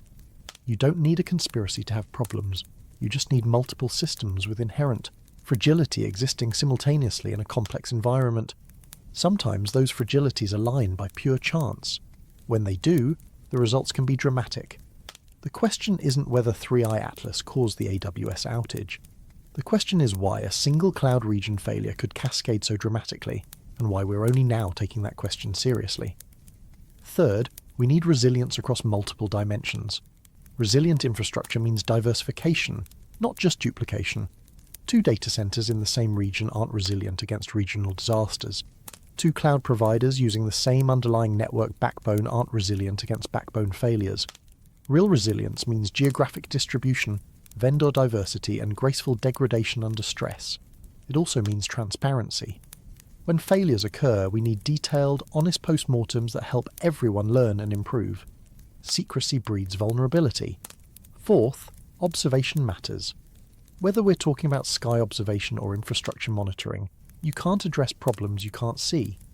The reason we caught IceCube 250919A is because someone built the detector and someone else was watching the data. The reason we knew about the Mediterranean cable cuts is because network operators monitor traffic flows continuously. The reason we had warning of the May solar storm is because we have satellites watching the sun constantly. Observation is not passive, it's active preparation for responding to events we know will eventually occur. Now, the call to action. Pay attention to upcoming reports. When the 3I-ATLAS reacquisition data comes out, read about it. When cloud providers publish incident postmortems, review them. When solar maximum peaks and space weather events occur, follow the updates. Don't accept single explanations for complex events. Systems fail for multiple reasons simultaneously. Narratives that pin everything on one cause are usually oversimplified. Stay curious but skeptical. Ask questions. Demand transparency from infrastructure providers and institutions. And think about your own dependencies. What happens if your internet goes down for a day? A week? What happens if GPS becomes unreliable? What happens if the AI tools you use suddenly become unavailable? These aren't hypothetical scenarios anymore. They're events that have occurred in 2025 and will occur again. Building personal resilience means having plans for degraded infrastructure. It means not assuming that the systems you depend on will always be there. Whether 3I-ATLAS did anything or not, this moment reminds us of something important. When the networks go dark and the sky hides its visitor, what are we missing? Are we ready for the next unexpected blind spot? Because there will be a next one. Maybe it's another interstellar visitor with unusual characteristics. Maybe it's another cascade failure in cloud infrastructure that happens to coincide with something else. Maybe it's a solar storm that hits harder than predicted. Maybe it's something we haven't even considered yet, lurking in the blind spots we don't even know we have. The universe is not obligated to warn us. Technology is not obligated to be reliable. Events will continue to unfold, some visible, some hidden, some consequential, some mundane. Our job is to watch, to learn, to build systems that can withstand shocks, and to accept that sometimes we're going to be surprised. The question is whether we're surprised and unprepared, or surprised and resilient. That's the choice. That's what's at stake. So keep watching the sky. Keep monitoring the networks. Keep asking questions when things don't make sense. And remember that the most important discoveries, both cosmic and terrestrial, often come from paying attention to the things everyone else overlooked. The blind spots are where the interesting stuff happens. They're also where the dangerous stuff happens. And increasingly, we're learning that those two categories overlap more than we'd like to admit. The next chapter of this story is being written right now. Whether it involves interstellar visitors or infrastructure failures or something entirely unexpected, it will emerge from the blind spots we haven't eliminated yet. And when it does, hopefully we'll be watching, hopefully we'll be ready. But if history's any guide, we probably won't be. We'll be surprised again. We'll scramble to respond. We'll promise to do better next time. And the cycle will continue until we fundamentally change how we think about resilience, observation, and the uncomfortable truth that our awareness is always partial and our control is always limited.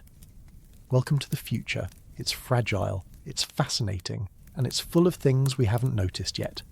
Pay attention.